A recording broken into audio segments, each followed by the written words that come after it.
Network is here. Oh, no punches! I'm real revolutionary right now. Support this man, Black Media. He makes sure that our stories are told. Thank you for being the voice of Black America, Roland. Stay black. I love y'all. All momentum we have now, we have to keep this going. The video looks phenomenal. See, there's a difference between Black Star Network and Black-owned media and something like CNN. You can't be Black-owned media and be scared. It's time to be smart. Bring your eyeballs home. You dig?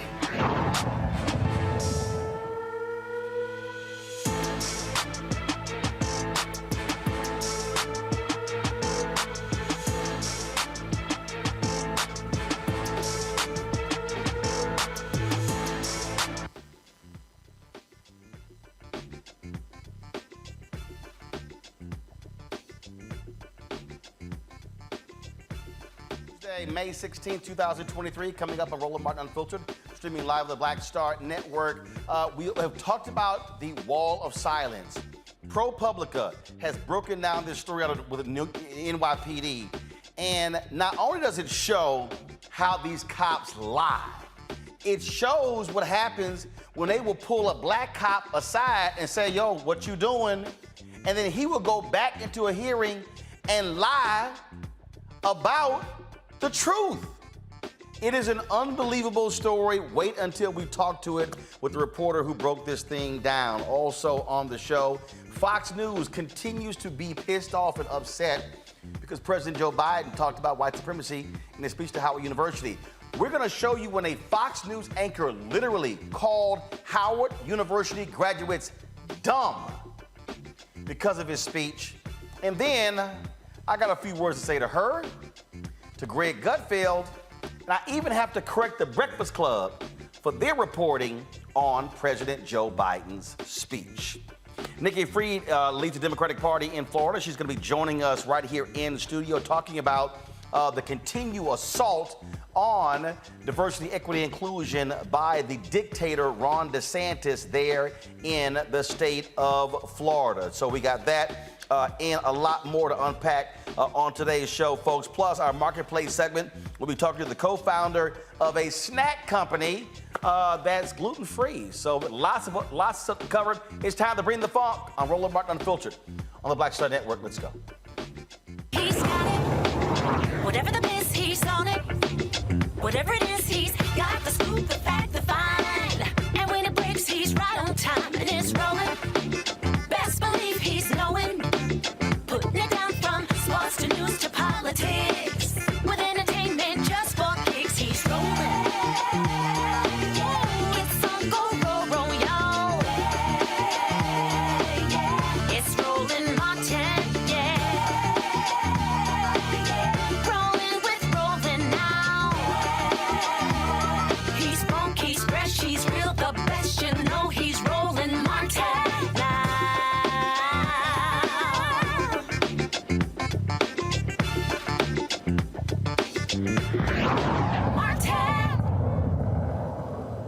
All right, 2019, Kawaski Trawick was shot by two New York Police Department officers. First of all, it was a shooting involving two officers. One of the cops, a white cop, shot him. Now, here's what's so crazy. Y'all, there's audio and there's video of the black cop, okay, Herbert Davis telling Brendan Thompson not to shoot, not to do any of this. Now, here's what's so crazy.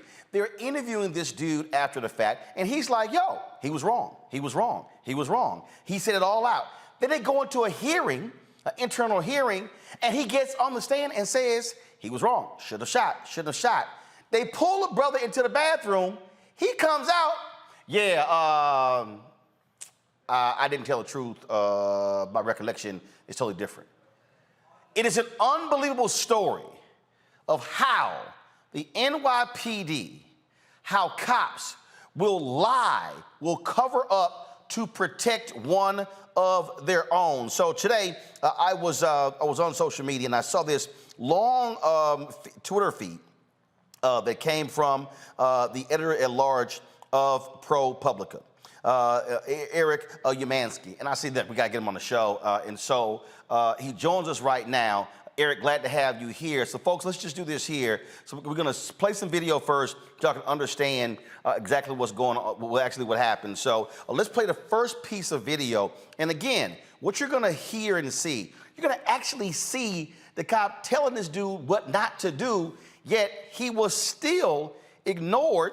He's a senior officer, and it is just this long list of lies upon lies upon lies, and it shows with the actual audio and video how cops, top to bottom, bottom to top, protect each other and don't give a damn about the citizens. Play the first one.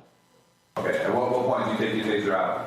When he was at the kitchen and he kept saying, get out of my house, I'm cooking my food, you see. I said, can you please put the knife down? Put the knife down. He wouldn't put it down. He took a step forward. I pulled it out, activated it, and my partner activated his, and we were aiming it to get to, to hit him with it. Okay. Any conversation between you and your partner at this point? No. I don't think we were talking about anything. We were talking about just mainly, we were focusing on him. We didn't want to really talk about anything. We were focusing on him. Yep. Okay, folks, it's a whole totally crazy story. Eric, the thing, reading the Twitter feed, reading the story, is just unbelievable how these cops, on video, on audio, and you got them busted, they don't care. They will protect their own, and higher-ups will force cops to change their testimony because they refuse to hold even one officer who was absolutely wrong.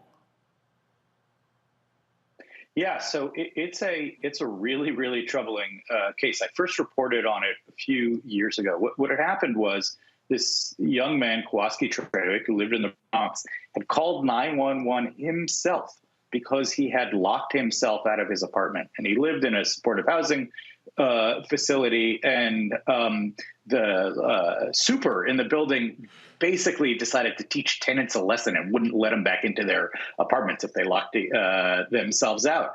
And so he called 911, and actually firefighters came, and Jimmy had opened his door, and he was inside back in his apartment.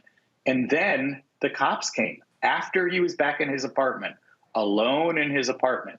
And they sort of pushed the door in a little bit. And he says, "Why are you in my home? I'm already back in." And he's holding a long bread knife and a stick. And at that point, the cops say, put down the knife. And as you say, there's two cops. There's a senior officer, Herbert Davis, who's black, and who speaks more calmly, says, "Will you put down the knife, please?" And then there's a younger, more junior white cop, Brendan Thompson, who's not speaking so calmly. And what happens is 112 seconds after the cops get there, Brendan Thompson first uses his taser on Trawick and then shoots him, despite Davis repeatedly telling him, literally saying once, "No, we ain't going to tase him," and then trying to push Thompson's gun down, pushing his gun down and saying, "No, no, no, don't." And Thompson shoots anyway and kills Trawick. Okay, so Trawick gets killed. And again, as you said, here you have a senior officer directing this guy what to do, what not to do, and he doesn't care. He literally, he just like, "I don't give a damn about you. I'm going to do whatever I want to do." And he is disobeying the orders, again, of the more experienced cop. In fact, there was video. There was video you had posted, which is on the YouTube feed. And I saw it, and I was just sitting here going, "Okay, I can't believe it, what we just witnessed." And so, folks, just roll this because, again, folks, this is crazy.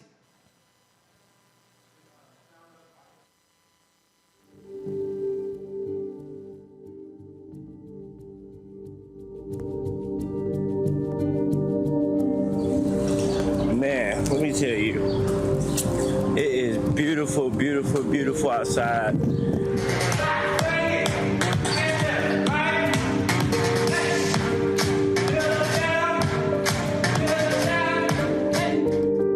So it's a total, it's a 6-minute video that's on there, folks. Let me see if I can reset this here.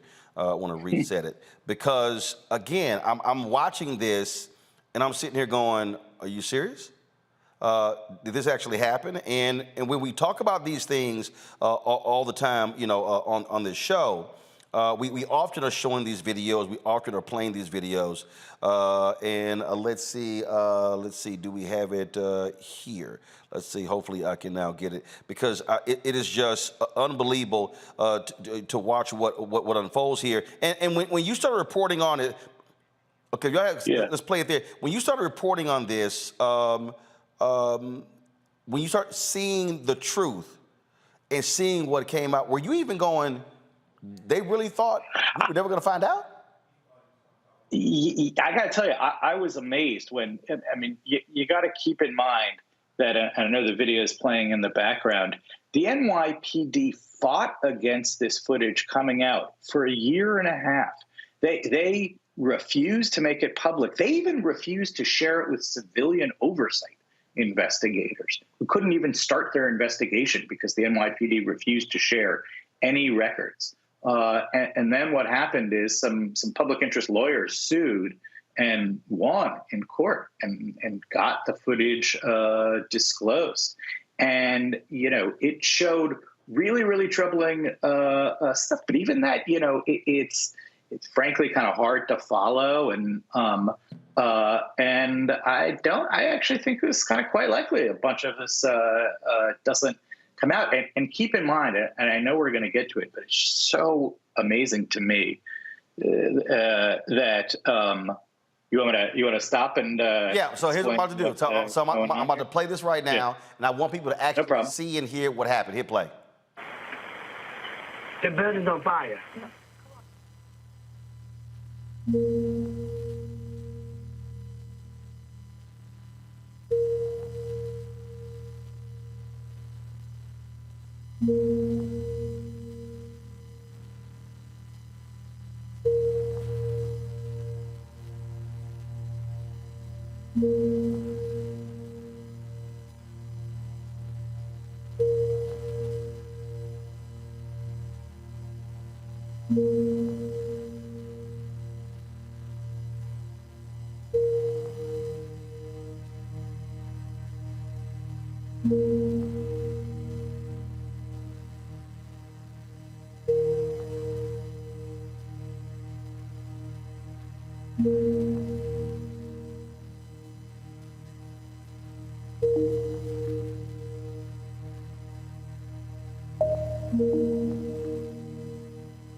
Put it down. Why are you? Wait, I'll take it. Why are you? Why are you in my home? Put it down. Why are you in my home? Put it down. Why are you in my home? Put it down. He's got a knife. Yeah, no. I got a knife because I'm cooking.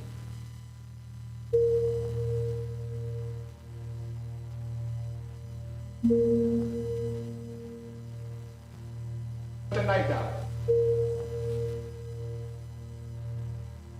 Put it down. Well, Put the knife. Put the knife down. I'm cooking.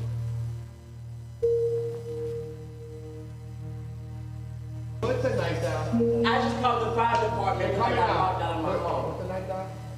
I thought the fire department have already been here. Put the knife down. Why did you just kick in my door? The door was open with the chain. I'm knocking the door. Put the knife down in the counter. Excuse me? My man, drop the knife.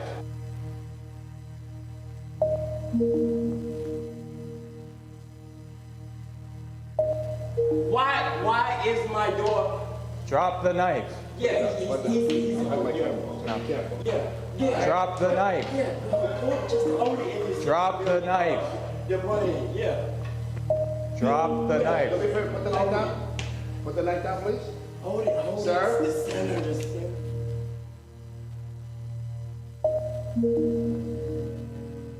No, the center of the right there.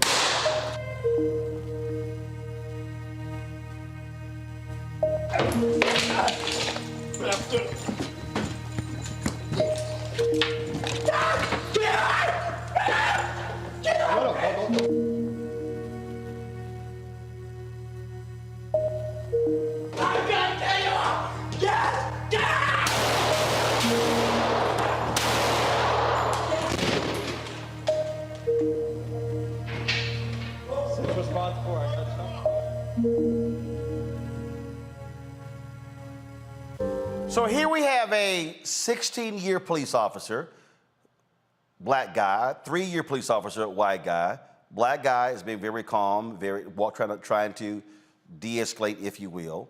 You got the 3-year cop. He's got his gun out and his taser out. First of all, why did Davis have a body camera, or did he simply have one but not have it on?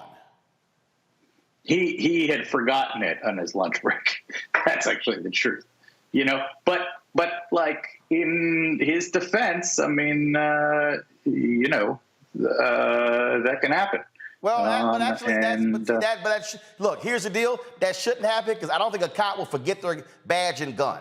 And this is one of those, because again, this is one of those things that if we don't have the body camera footage, we don't actually see or hear any of this because you really can't see it from the hallway camera. So you see him and you hear him literally saying, put the taser down. We're not going to tase this guy. And then he pulls his gun out for this other, and here's what's so crazy to me. You look at the video, Thompson is literally in front, Davis is in front of Thompson. So if anybody's in the most danger, it's Davis, but Thompson still doesn't give a damn. He is literally ignoring the senior officer on the scene. That's right. That's absolutely right. That's 100% right. Yeah. Hold on one second. I'm going to go to a break. We're going to come back and pick up more on this because if y'all thought that was crazy, wait till I guess tells you what happened when they actually had the hearing. Unbelievable. You're watching Roland Martin Unfiltered on the Black Star Network. Hatred on the streets, a horrific scene, a white nationalist rally that descended into deadly violence. White people are losing their damn minds. As an angry pro-Trump mob storms the U.S. Capitol, we've seen shooting. We're about to see the rise of what I call white minority resistance. We have seen white folks in this country who simply cannot tolerate black folks voting. I think what we're seeing is the inevitable result of violent denial. This is part of American history. Every time that people of color have made progress, whether real or symbolic, there has been what Carol Anderson at Emory University calls white rage as a backlash. This is the rise of the Proud Boys and the Boogaloo Boys. America, there's going to be more of this. Here's all the Proud Boys, guys. This country is getting increasingly racist in its behaviors and its attitudes because of the fear of white people. The fear that they're taking our jobs, they're taking our resources, they're taking our women. This is white fear.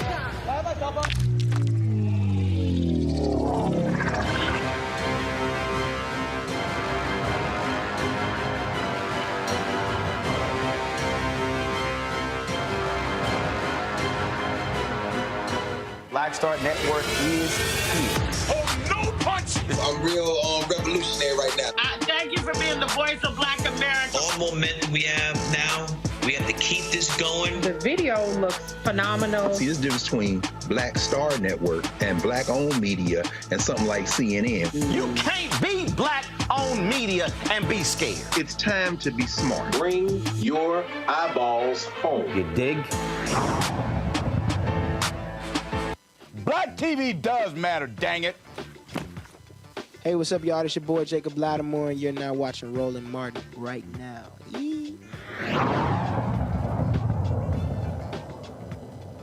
All right, welcome back. Eric Yamansky with ProPublica, editor at large. We're talking about this unbelievable case, y'all, out of New York. It was a shooting 4 years ago. So Eric, all right, so Trawick gets shot. He's killed. 4 fired shot, 2 hit him in the chest. Now it's time for the investigation. Yeah, share with folks that's what you call it. How shameful this investigation was. Yeah, so about 1.5 years after Trawick was killed, actually almost 2 years afterward, the NYPD actually gave us, after we kept questioning them about it, a statement saying, well, the investigation is complete and we found no wrongdoing at all. And I was like, well, how does that work? And the answer to that is, we're not telling you. They wouldn't say anything about it. And then with my colleague, Mike Hayes, got some really amazing documents and audio about what actually the investigation consisted of. So we got this audio interviews of Davis and Thompson being interviewed by NYPD investigators. And it's really remarkable. And the reason it's so remarkable is because what the investigators don't ask them about. They don't ask them about the fact that Davis had tried to stop his partner from tasering and then shooting Trawick, even though it's on footage. And, we could see it and we could hear it. They literally never asked them about it. They interviewed each of them for a half an hour once. They interviewed Thompson about it. They waited 7 months and gave him the footage to review first before they interviewed him. Yeah. Hold on. So they interviewed Thompson 7 months after the shooting, and before they interviewed him, they said, hey, he watched the footage first and then tell us what happened? That's right. You got it. That's correct. Yep. Okay. So then, then this thing goes to some internal NYPD, sort of like the tribunal, that's not public, right? Mm-hmm. Yeah. And the NYPD says, basically, okily dokily, no problem at all, clears the officers. But in New York City, right? Yeah. Go ahead. Yeah. In New York City, there's this thing called the Civilian Complaint Review Board, which is exactly what it sounds like. If civilians have complaints, you can lodge it, and has the ability to independently investigate, but then it can't punish officers itself. It's a rule that what it has to do if it wants to give serious punishment against officers is it goes to exactly what you were just saying, an internal NYPD tribunal that sort of looks like court and sort of smells like court, but definitely isn't court. So they have this hearing, and Davis testifies. What does Davis say first? So it's pretty amazing, and I wish we had a recording of this, but the NYPD doesn't allow recordings at its tribunals. So what happened was Davis is being interviewed by the Civilian Investigation Board lawyer, and the Civilian Investigation Board lawyer says, so you tried to stop your partner from tasering Trawick. And Davis says, yep. And he says, and you tried to stop him from shooting Trawick. And he says, yep. And he says, so you think your partner made a mistake and that it didn't need to happen? And he says, yes, that is correct. This could have all gone down differently. And then, so Davis, damn surprising. Davis goes, hey, no blue wall aside. This should not have happened. He should. I did this. This should not have happened. Then all of a sudden, potty break. Bathroom break. Potty break. So the lawyers for Thompson's, the lawyer for Thompson says, Your Honor, we have a 5-minute bathroom break, which it had been a while since we had a bathroom break, I will say. And so everybody goes to the bathroom or whatever. Everybody goes out for a few minutes. And about 10 minutes later, we go back in. And I will say, I will tell you, and this is real reporting, I followed Davis into the bathroom. I did not see him chatting with anybody, but I wasn't there the whole time, and he might have been talking to other people. And about 10 minutes later, the trial restarts, and Davis gets up there, and now he's being questioned by his partner's lawyer, and says, I actually think the shooting was justified. Okay, wait. So first of all, this hearing, this internal, whatever we want to call it, took place when? Took place, that was on Friday. Okay, so Friday. So here we have a shooting that took place in 2019. On video, on audio, you have Davis saying, put the taser down, put the gun down, I'm not gonna taser this guy. You see his reaction after the shots are fired. In the interview, Davis is saying, hey, he should not have shot him. Here he goes in front of this hearing, and he says, flat out, shouldn't have shot him, shouldn't have went down. Bathroom break, comes back. Yeah, I was wrong. 4 years. He has been consistent. 4 years. Now, all of a sudden, after a bathroom break with Thompson's lawyers, he changes his mind. Yeah, so that was a moment, right? And so actually, the civilian investigator lawyer gets up and says, wait a second, I want to understand this. You're now saying that you think your partner's shooting was justified? What made you change your mind over a 10-minute bathroom break? And literally, Davis's answer was, yeah, well, I had a chance to think about it. There's a line stuck in my head. I had a chance to think about it. And the lawyer says, let me ask you something. Right, go ahead. Go ahead. Look, the shooting was 4 years ago. You never had a chance to think about it over 4 years? And Davis says, nope, I have not. Okay, so what happened next? Was there a ruling? No. So then first of all, what happened was Thompson gets up there and says he doesn't recall anything. He doesn't recall his partner objecting. They said, well, it's in the video. He said, if you say it's in the video, it's in the video. I don't recall that. And on and on. There's nothing that he recalls, right? So there's Officer Thompson. And what happens next is the judge, and this is a person who actually works for the NYPD commissioner, will issue a ruling, which is actually a recommendation which goes to the NYPD commissioner, who can decide whatever they want, whenever they want it. And that is the system.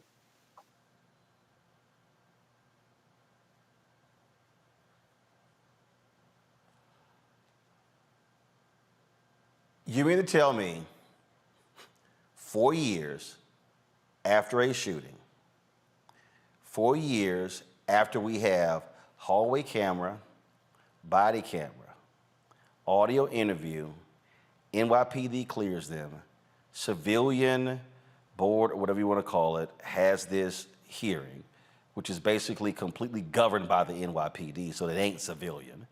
You can't record it, audio or video. Davis, 16-year black cop, flips his story.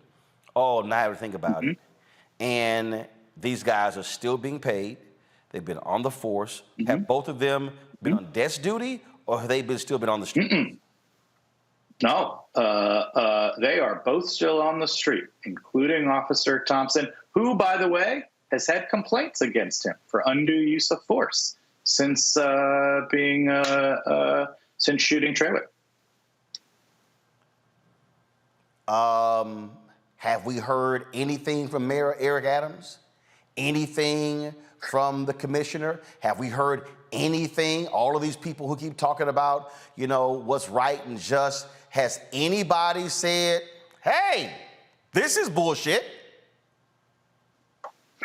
So you've had, you know, city council, the speaker of New York's city council has spoken up about it. Jemima Williams has spoken up about it, but has the mayor of New York City, Eric Adams? Not that I'm aware of.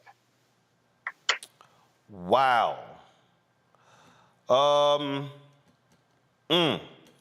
Ain't that quite interesting? Eric, keep us abreast of what happens. As you said, there's no timetable when the decision is going to be made.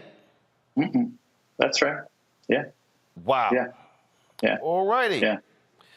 All right. We appreciate great reporting here, Eric. Thanks a lot. Thank you for having me. I appreciate it. Got to go to a break. We come back. I'm going to talk about this with my panel. Unbelievably crazy. Folks, if you're on YouTube, hit the like button, please.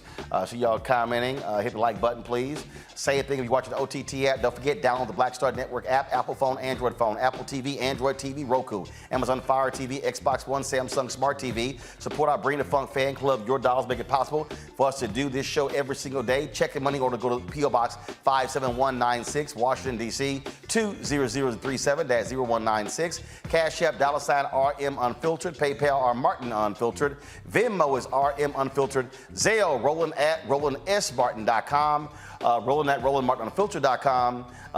You also have my book. Be sure to get my book, White Fear: How the Browning of America is making white folks lose their minds. Of course, you can get the book at bookstores nationwide.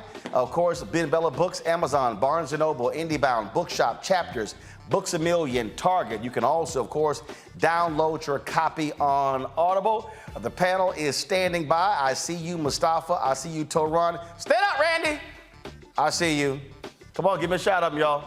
All right, give me a 3-shot. There we go. Panel is there. They ready to roll.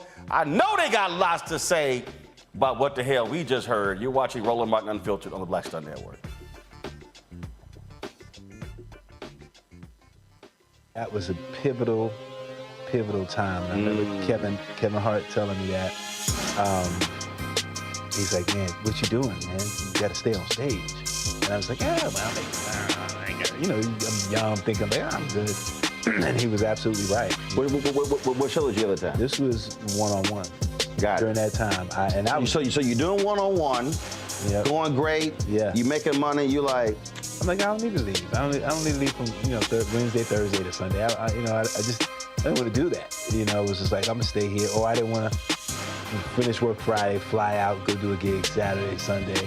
I was like, I don't have to do that. And I lost a little bit of that hunger that I had in New York. I would hit all the clubs, run around.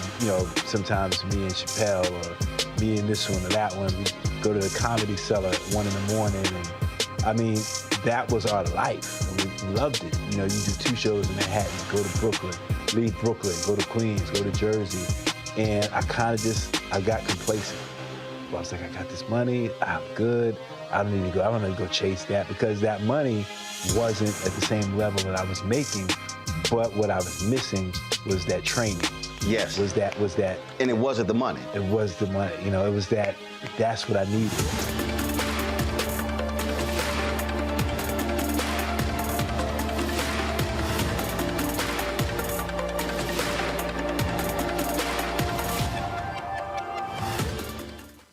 When you talk about blackness and what happens in black culture, we're about covering these things that matter to us, speaking to our issues and concerns. This is a genuine people-powered movement. There's a lot of stuff that we're not getting. You get it, and you spread the word. We wish to plead our own cause.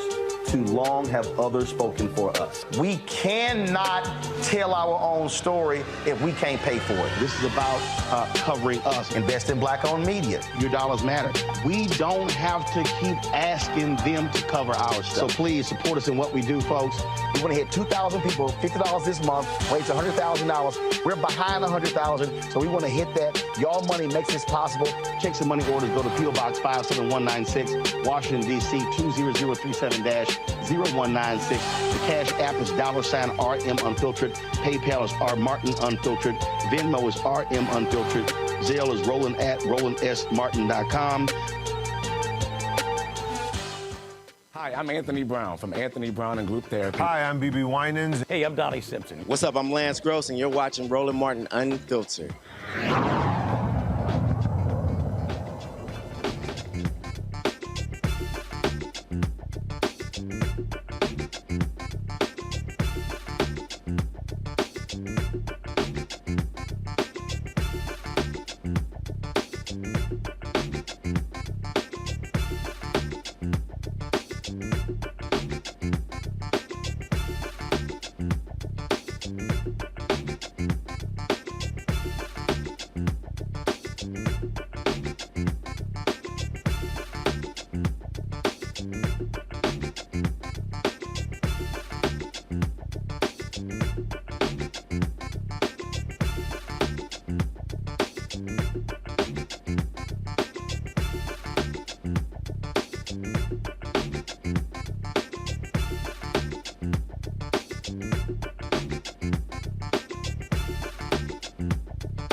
Folks, time to introduce our panel. Dr. Mustafa Santiago Ali, former senior advisor for the EPA, environmental specialist.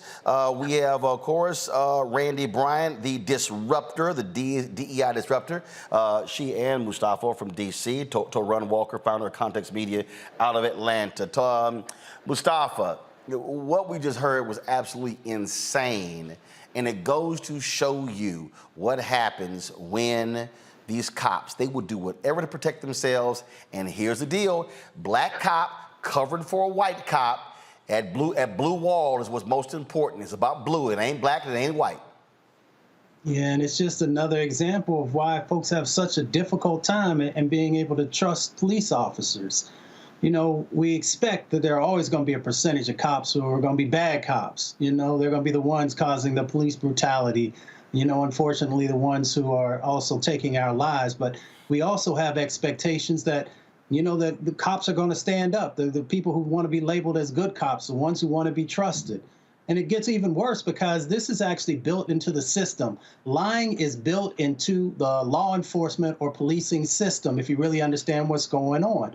You know, police officers lie during investigations when they're out there trying to gather facts and trying to move people in one direction. When you take folks into the interrogation room, we know that there's lying that happens there. We saw in the Breonna Taylor case that there was lying also that happened in relationship to the arrest warrants. So, you know, we continue to see this time and time and time again. And what it comes down to is that they are protected. And that's where that blue wall of silence comes in place. And if you happen to speak out against that, then there are ramifications. If you are a police officer, or often if you are also in other occupations, if you call out that part of the injustice, then you are blackballed. You are also seen as someone who doesn't support making sure that communities are safe. And it's all a false narrative.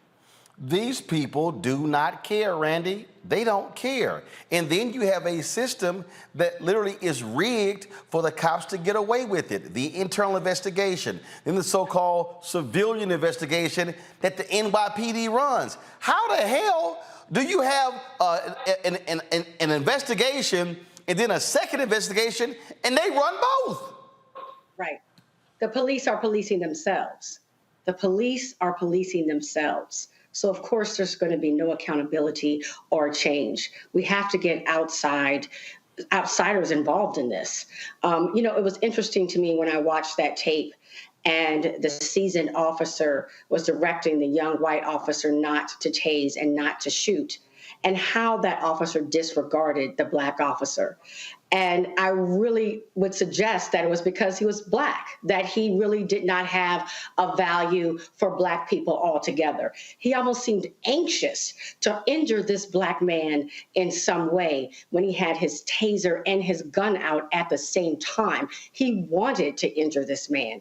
And that's what was scary about it. But then after all of that, the black man, who the black police officer, who to me was disregarded by the white police officer, went on to defend him, to provide a defense for him and completely change his story.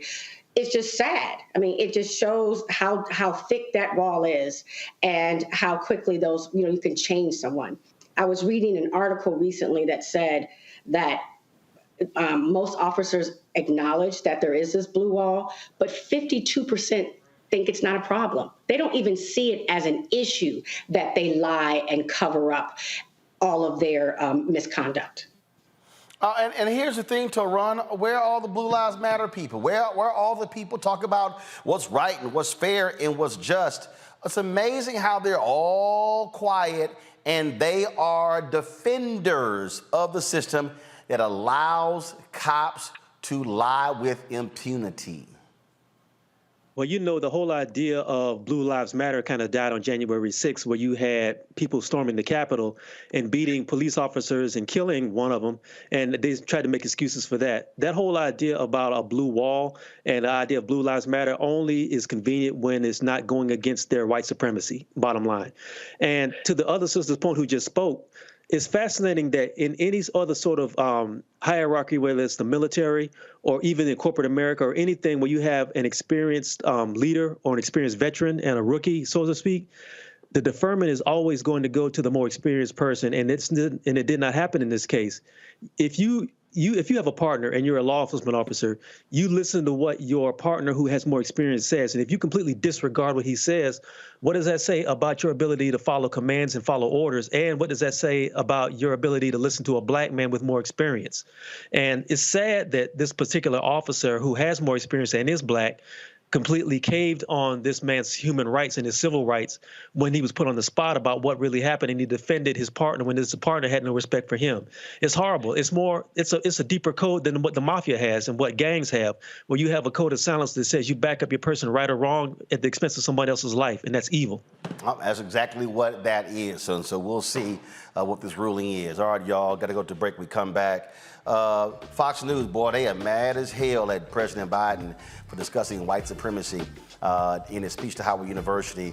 I got a few things to say to one Fox News host who literally called the 2023 4,000 student graduates of Howard University, called them dumb because she didn't like Biden's speech. And then Greg Gutfeld, he says white supremacy, it's not a thing in this country. Really? Time for another deconstruction. That's next. You're watching Roland Martin Unfiltered on the Black Star Network.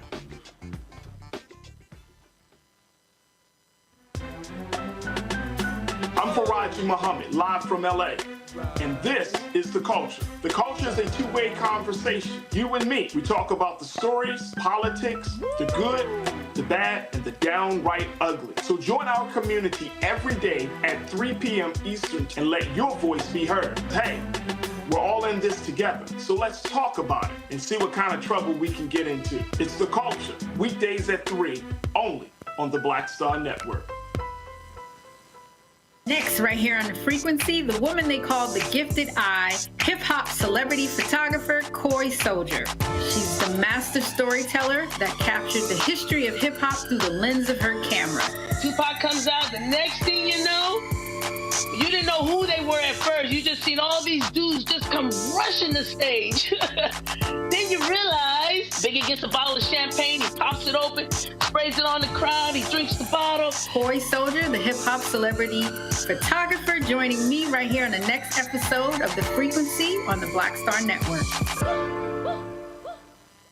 On a next, A Balanced Life with me, Dr. Jackie. What does it mean to actually have balance in your life? Why is it important and how do you get there? A masterclass on the art of balance. It could change your life. Find the harmony of your life. And so what beat can you maintain at a good pace? What cadence can keep you running that marathon? Because we know we're going to have, high levels, we're going to have low levels, but where can you find that flow, that harmonious pace? That's all next on A Balanced Life on Black Star Network.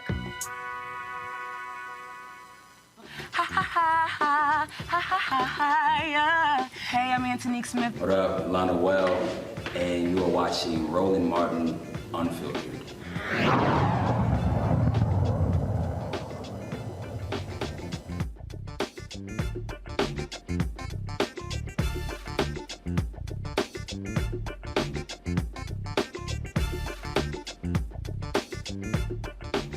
All right, folks, yesterday you saw how I had to sit here and just destroy Harris Faulkner and the rest of those fools and outnumbered who straight up lied about President Joe Biden's speech to Howard University at the commencement on Saturday.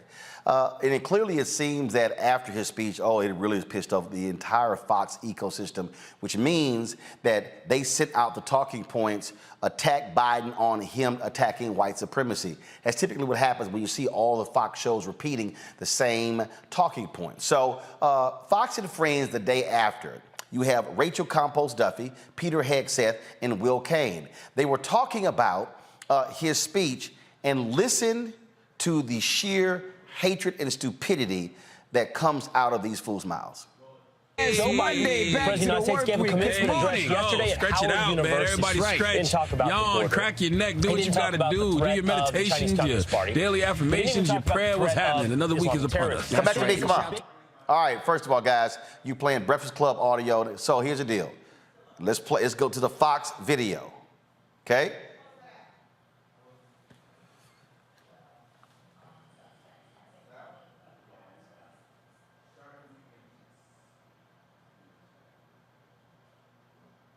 Let's play the Fox video. Diversity. He didn't talk about the border. He didn't talk about the threat of the Chinese Communist Party.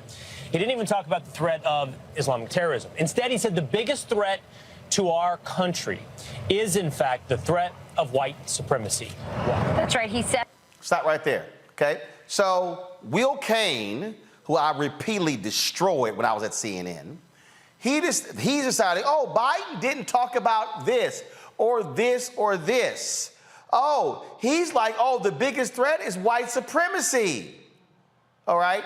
So, okay. I want y'all to remember that particular point because I'm going to play a law enforcement expert who literally called that the greatest threat. So just we're going to get to that in a second, but just play more of the Fox News stupidity of Will Cain, Rachel, and Peter Hegseth. That meanwhile, a record number of actual terrorists, as you talked about, Will, suspects have been coming across our border. Take a look at this list here. So we have in October through March, in 2022 alone, 98 people. Look at the increase. Look at the one in the bottom right. That's 4 years combined. 8 total on the terror watch list encountered. These are the encounters, by the way, not the gotaways. Exactly. So far, 168. It's just listening to that speech, it's so divisive, so cynical. It plays into the conversation they want to be having about MAGA Republicans and threats to democracy.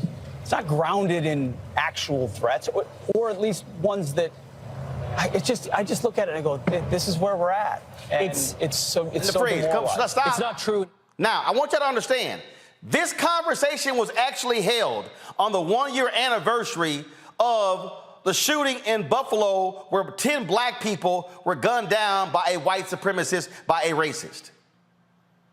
No mention of that. And then you see look at that bottom right number. Look at the number. There were more white domestic terrorists on January 6, 2021 than they claim that's crossing the border. Oh, and then you heard him. Well, they would have blamed MAGA. Yeah. And then on the exact same day that they were complaining about Biden's speech, you had hundreds of racist patriot folks, the patriot right, marching in Washington, D.C. Literally, they were marching in Washington, D.C. Oh, I guess Fox News didn't get the memo or the email about that racist march. Okay, more of the stupidity. Believe it to be true. Yeah. That's right. If he believed it to be true, we'd be talking about a level of incompetency that would be unmatched in the Oval Office, in the White House. If it were to be true, we'd be looking at a president that is totally ignorant of the threat of the Chinese Communist Party, Islamic terrorism, terrorists coming through the southern border. We would be looking at a president so frivolous and ignorant that it would represent in and of itself a national security threat. Yeah. The sheer ignorance, the incompetence, the stupidity is you, Will Cain. It's you, Rachel Campos Duffy. It's you, Peter Hegseth. When the three of you combined don't even have the IQ to match Joe Biden. You three are sheer idiots. But we haven't gotten to the good stuff just yet. Press play. But it's not true. And he doesn't believe it's true. It's a pander. And it is a naked and shameless and an embarrassing pander that he has to. All right. Will Cain just said it's not true. I want y'all to put a pin in that video right there. And I want y'all to right now play. Here's the video of the director of the Federal Bureau of Investigation, Christopher Wray, speaking about white domestic terrorism and the threat to the homeland. We're also keeping our eye on domestic terrorism from people who've come up with their own customize belief systems and hope to advance them through violence.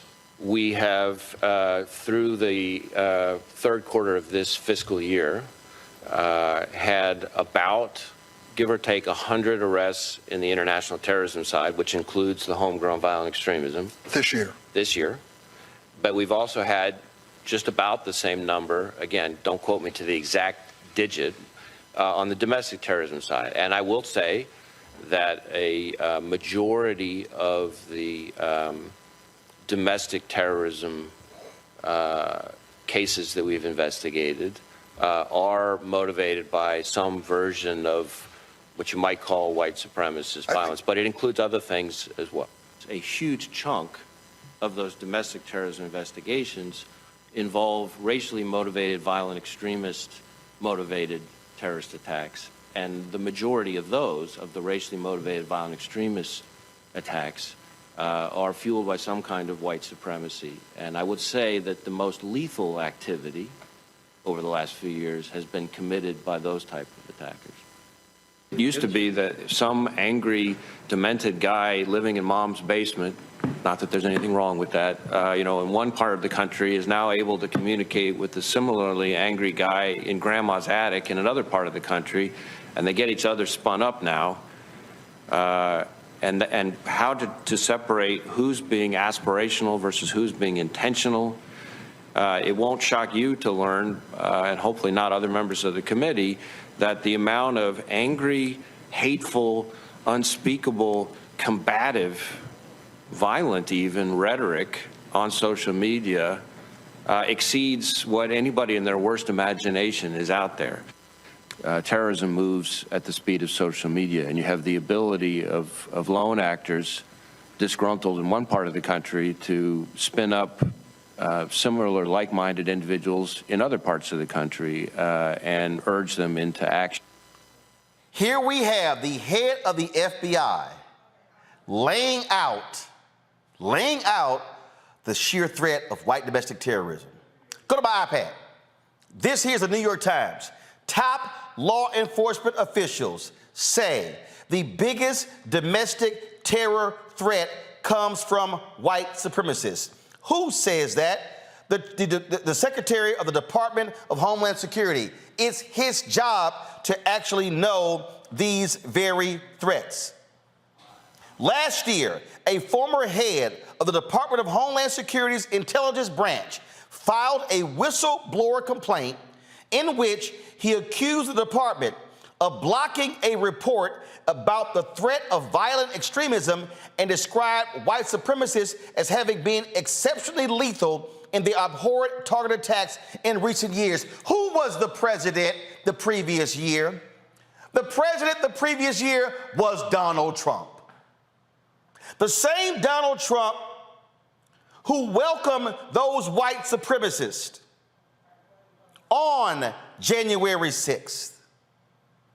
But on Fox News, oh no, Biden's the problem. They say Biden's lying, Biden's incompetent. The same Biden who spoke about the threat of white supremacy in his State of the Union address this year, in his address to Congress, the joint session when he first got there. This ain't new. Ain't the first time he said it. But you gotta understand, the white nationalist audience, they watch Fox News. That's why Fox is so angry at Biden because of this. Now, let's go back, because I have not played yet the best of the sheer stupidity of what we heard on Fox News. Press play. He has to put a punctuation mark of, and I'm not just saying that because I'm sitting here at HBCU. Yes, you are. And you know what we could do? We could roll the tape of Joe Biden throughout his career as a politician and all of the racist statements that he has made. Look, not subject. Again, Will Cain said he's only saying it because he said it at HBCU. Will Cain, you are an absolute liar. I exposed Harris Faulkner and her lies yesterday. He said it in the State of the Union. He said it in his first joint session of Congress. He said it in a summit at the White House. He said it in 2019 when he was running against Trump. When he was speaking in Iowa, 86.6% white in that particular town. You were lying. But you weren't bright when you were at CNN, which is why I was easily debating you. And so you absolutely are with the cast of dummies now at Fox News, people who clearly don't know how to use Google. Press play. Objectively racist statements he has made throughout his career and say, this is your knight in shining armor? This is your man to take down white supremacy? He's pandering, and if it can't be seen, you're blind. Well, it's also it's a political strategy, and we had on this guy named Gene from America First Legal, who uncovered that our federal law enforcement is actually going after these supposed white supremacists, and they had these ridiculous, comical profiles of pro-life moms and conservative dads, in rural America. And meanwhile, we have this list of 168 terrorists coming across our border in just the last few months. So that's crazy. But it's so, I'm going to just say it, I think it's evil. It's evil to take a country as good as ours, a country that really, if you look at people's everyday interactions with people of other races and cultures here in America, they're by and large, 99.9% peaceful, loving. People want to live in America the way Martin Luther King had it, where we don't see color, we look at people's character. That's who we are, and yet for political gain, because he has failed so much as a president and taken our country so down, he understands the only way he could win is to convince some pretty dumb college kids at that university if they believe him. Well, what a disservice. It's a disservice. If they believe that this country is full of white supremacists and that's our number one threat.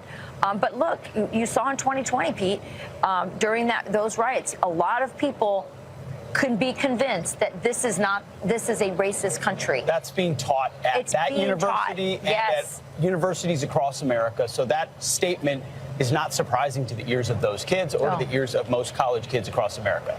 They've been programmed to believe that is true, most of which have never left the country, never seen real. You want to see real racism? Travel the world. Yes. Travel the world outside of our borders. We have our sins of our past and things we've had to get through in this country. There's no doubt. But man, when you look at the way Americans live together in everyday life, ignoring the issue of race, it's a special thing, and they're trying to ruin that. Cynical. No question about it.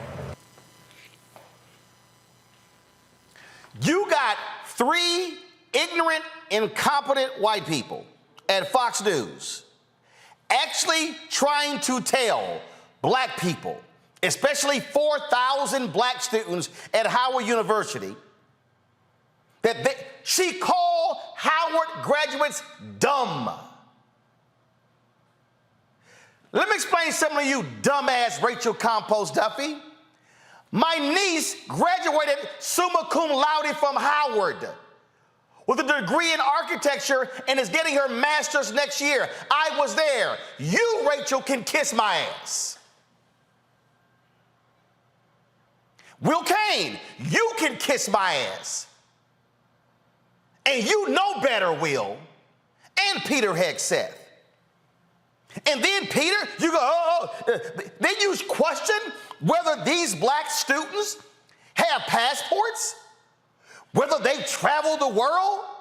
You 3 dumbasses haven't even traveled black America.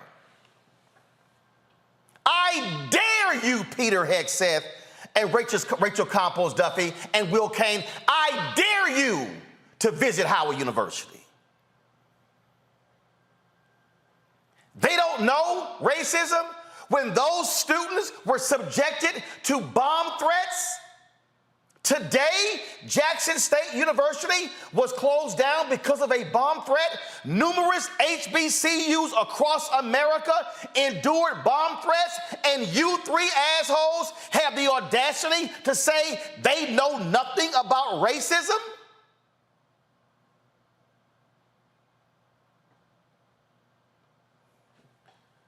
What I need y'all to understand is that what you are witnessing is why I wrote this.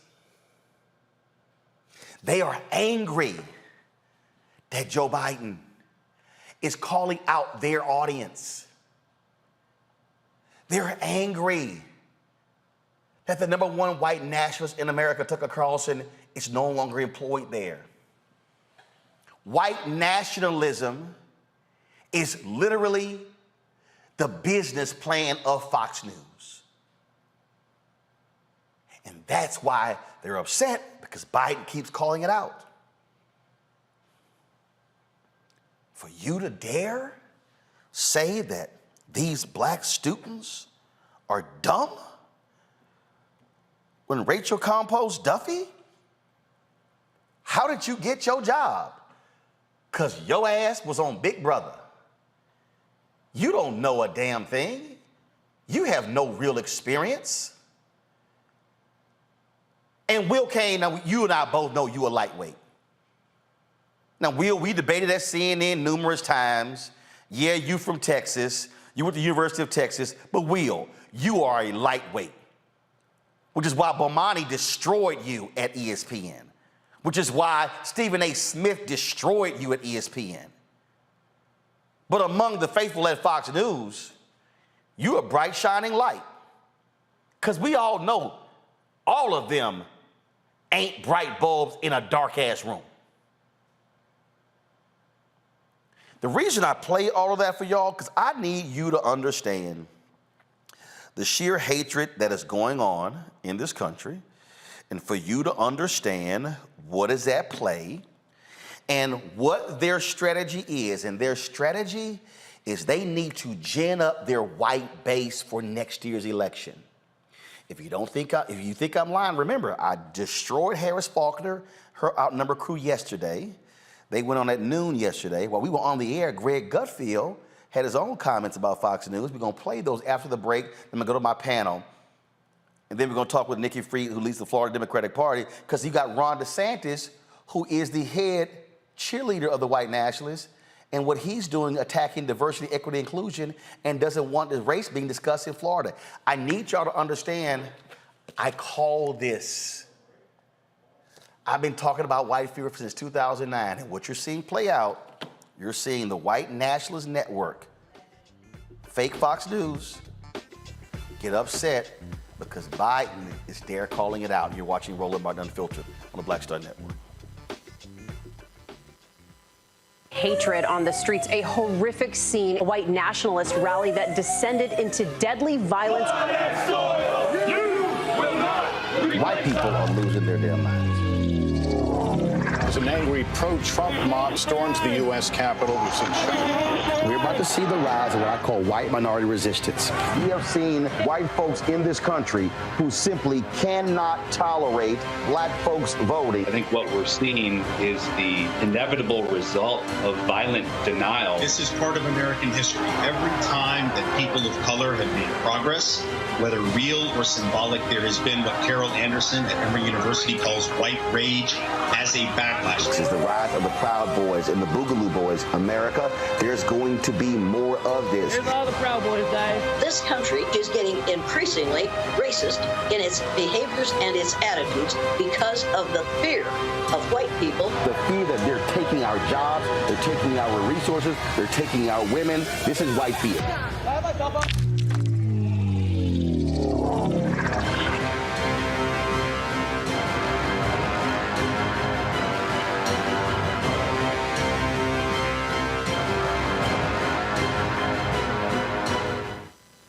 On a next, A Balanced Life with me, Dr. Jackie. What does it mean to actually have balance in your life? Why is it important and how do you get there? A masterclass on the art of balance. It could change your life. Find the harmony of your life. And so what beat can you maintain at a good pace? What cadence can keep you running that marathon? Because we know we're going to have, high levels, we're going to have low levels, but where can you find that flow, that harmonious pace? That's all next on A Balanced Life on Black Star Network.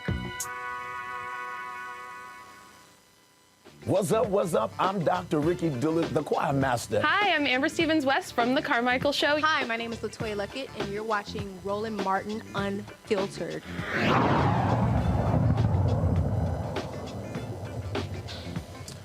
So one of the most incompetent people who has no business being on any news show on any network is Greg Gutfeld. He decided to get involved, get his take on what's happening. Because, you know, I'm telling y'all, Fox News distributed their talking points across the network, and the gutless wonder himself, Greg Gutfeld, this is what he had to say about Biden's speech on white supremacy. I just think it's time that white people stop lying to black people. Right? Why do we lie to them? Why do we tell them, hey, when you get out into the real world, this is what you're going to face? That's a lie. It's an outright lie. White supremacy is not a threat to them. If you look at the ADL, who are very biased towards labeling everything a racist act, they found 25 murders, I guess, in 2022 attributed to extremism.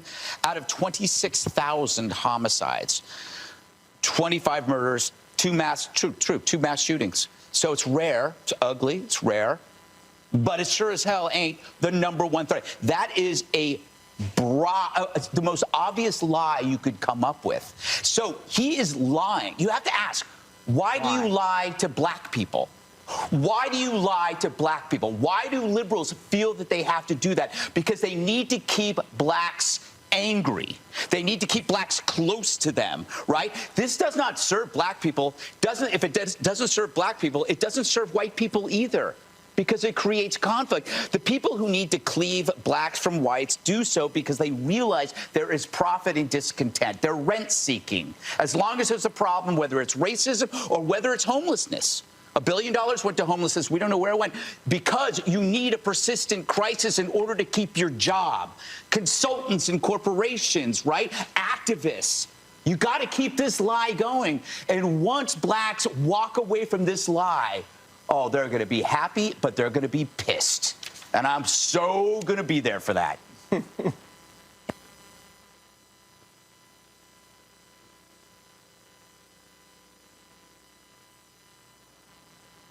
Greg, how many black people do you actually know? Seriously, Greg Gutfeld, you ever been to Essence Festival? You ever been to the Cincinnati Music Festival? Congressional Black Caucus Foundation? Hell, Greg, has your pale ass ever been to an HBCU game? Ever? And then I love this here. It's the liberals and they're getting black people fired up. Dude, your white savior, Donald Trump, literally that was his campaign. He stoked white fear the moment he came down the escalator. That was what he did. The numbers don't lie. The dramatic increase in racial attacks, the dramatic increase in the sort of racial violence, rhetoric on the social media. Donald Trump. And again, why were those white domestic terrorists outside the Capitol on January 6th? Because Donald Trump was angry about black people voting in Atlanta, Philadelphia, Milwaukee, and Detroit. He kept naming them. Oh, I'm sorry. He named them again in the CNN town hall, which was a joke. So I need people watching, I need you to understand the reason they are attacking Biden, and now this, black people are going to be pissed. Actually, that's why we don't watch you, Fox News.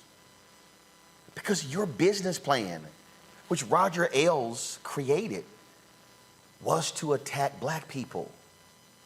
Shall we roll the tape when Bill O'Reilly attacked Snoop and Ludacris and all the other folks, how he consistently attacked civil rights folks, and Tucker, and Hannity, and Laura?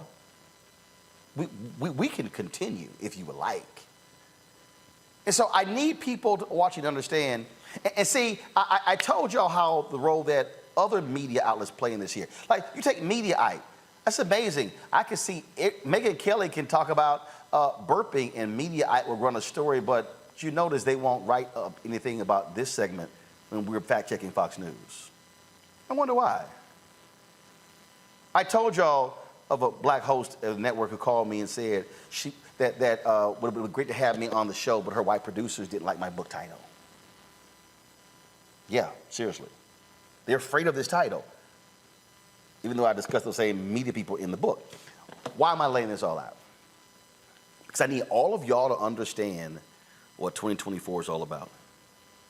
What you are witnessing, Ron DeSantis in Florida, Greg Abbott in Texas, that nutcase Kerry Lake and the people in Arizona, and then, of course, in South Carolina, and Tennessee, and North Carolina, and Memphis, and Mississippi, and Alabama, and we could go on and on and on.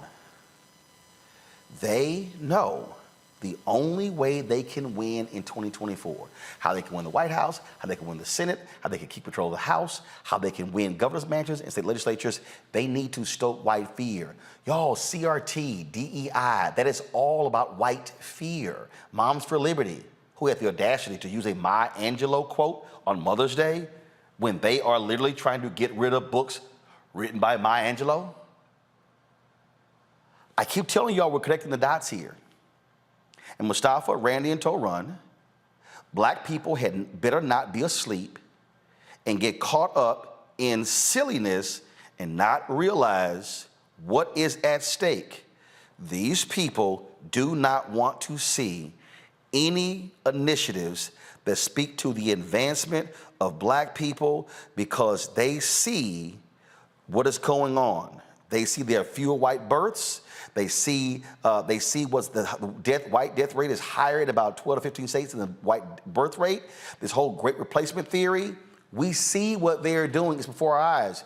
And if we sit at home and do not vote, these are the people who are going to be in power. Randy, you're first. They absolutely want us to stay asleep, just like you just said. That's why they have the anti-woke moment. They do not want us to be aware and be intelligent about what is happening in this country.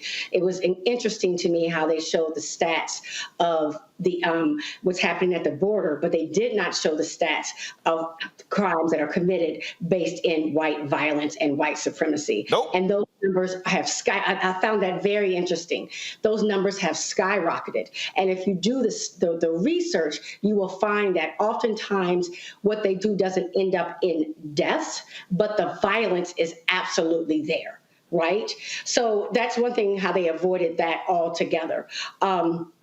If people were aware of what was happening, they would be angry and they would vote differently. And we would, as we have in the past, shown up at the polls. So this does, like you mentioned, go right along with what DeSantis is doing.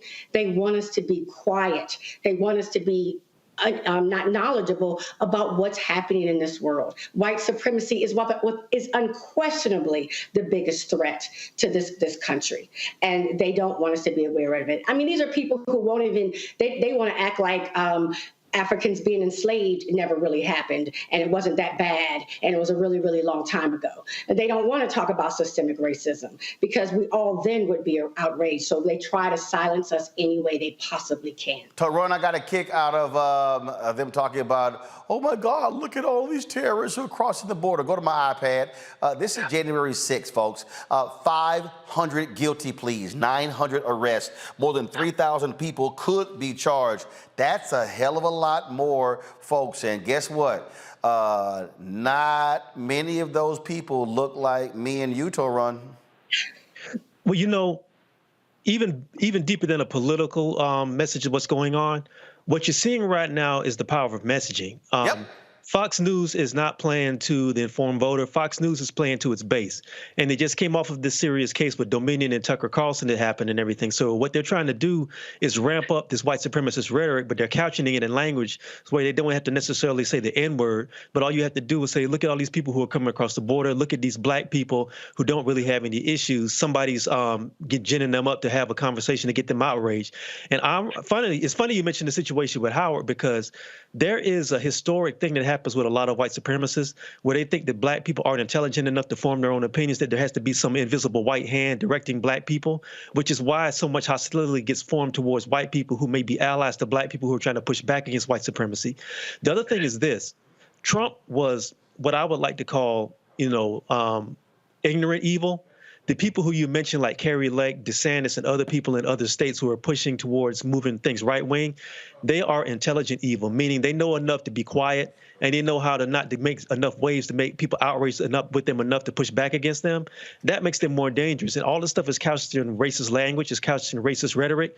And the danger is, and which I talk about a lot, is that I think there's an opportunity for the DNC to be forward thinking, to say that, look, President Biden had called out white supremacy. This is a messaging that we can seize on so we can say that these are things that need to be fought against and this is what we stand for. So I think it's very dangerous if people don't get behind this and say that we are pushing back against this and we're not going to let people control the narrative. And right now I don't see that. It's very dangerous. But see, Mustafa, again, I need people to understand Fox News is the tip of the spear. They are the leader.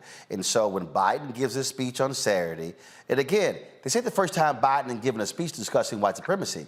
I laid it out yesterday. He did it in Iowa in 2019 in a town that's 87% white, 8.5% black. Trust me, wasn't that many of us at that damn speech, okay? He did it again in his first speech, the joint session of Congress in 2021. Did it again in the State of the Union speech this year. Did it again at a summit that was held in the White House with a lot of white people in the audience. So when Harris Faulkner yesterday was like, Biden has never, I bet he wouldn't say this in front of white people. He has. What they don't like is, and this is no different, this is why Senator Tommy Tuberville is out of Alabama is like, well, I see these white nationalists as Americans. He won't even condemn. They're calling and they're attacking the Secretary of Defense, Lloyd Austin, first African-American. Oh, all this woke, because they're trying to get rid of extremism in the military.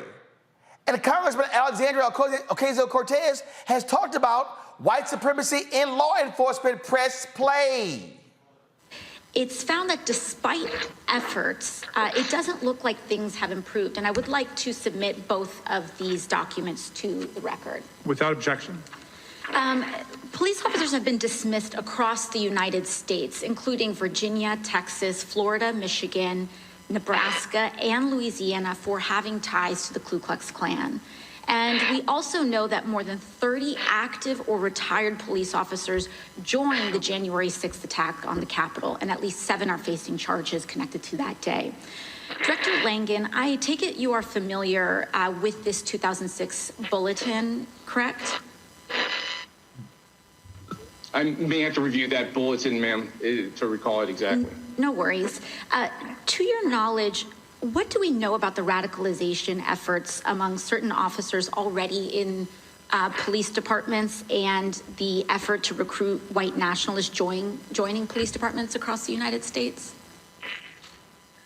Yes, ma'am. Well, as I mentioned before, individuals that are in positions of trust and have radicalized ideas and gravitate towards hate and violence are Go to my iPad. This is from a Reuters investigation, May 6, 2022, where they lay out U.S. police trainers with far-right ties are teaching hundreds of cops. What we're seeing here, Mustafa, is that these radical extremists, these white nationalists, these white supremacists are invading military, law enforcement. This is real. The data is there. And that's why that's why the Department of Defense wants them out. And guess what, Mustafa? When the bill was put forth to actually investigate and root out neo-Nazis and white supremacists in our military and law enforcement, nearly every Republican in the House voted against it. That is why Fox News is pissed off at the Biden speech at Howard. Final comment. Yeah, I mean, all you have to do is go back. So let's go back. 2017, 2018, over the Department of Homeland Security. You know, they actually had 3 reports that came out at that time through the threat assessment. And all of those came back and they said that white supremacy is the national #1 threat to the nation. And we know that white supremacy thrives off of both policies and laws. And that's the reason you see DeSantis, you see the governor of Texas, you see all these folks trying to change the laws and trying to change the policies so that they can then continue to erode people's rights. And that's why we have to stay woke, and that's why we have to continue to put a spotlight on this, and we've got to continue to fight.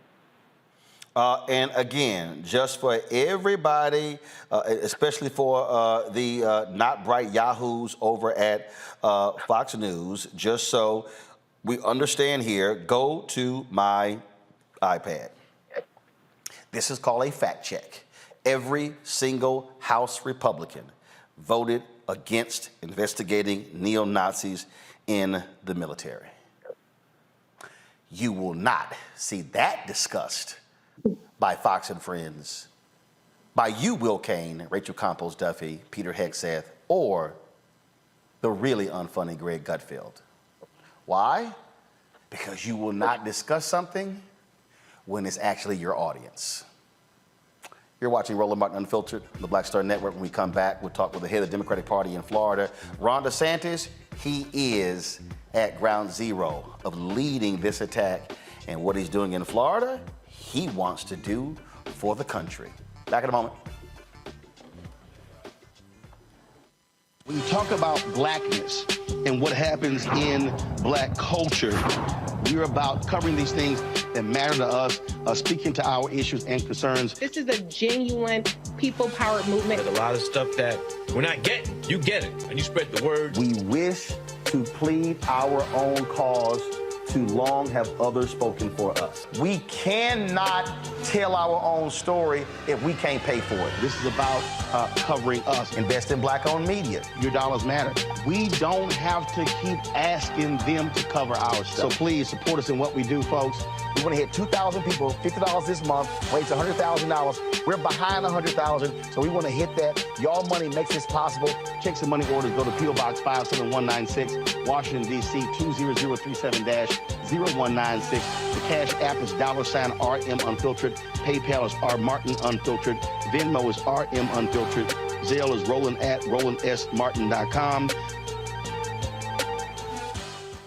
Next, right here on The Frequency, the woman they call the Gifted Eye, hip-hop celebrity photographer Coy Soldier. She's the master storyteller that captured the history of hip-hop through the lens of her camera.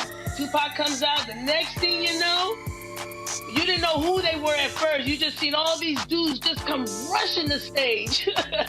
Then you realize Biggie gets a bottle of champagne, he pops it open, sprays it on the crowd, he drinks the bottle. Coy Soldier, the hip-hop celebrity photographer, joining me right here on the next episode of The Frequency on the Black Star Network. Everybody, it's your man, Fred Hammond. Hi, my name is Brescia Webb, and you're watching Roland Martin Unfiltered. Ow. Well, I like a nice filter usually, but we can be unfiltered.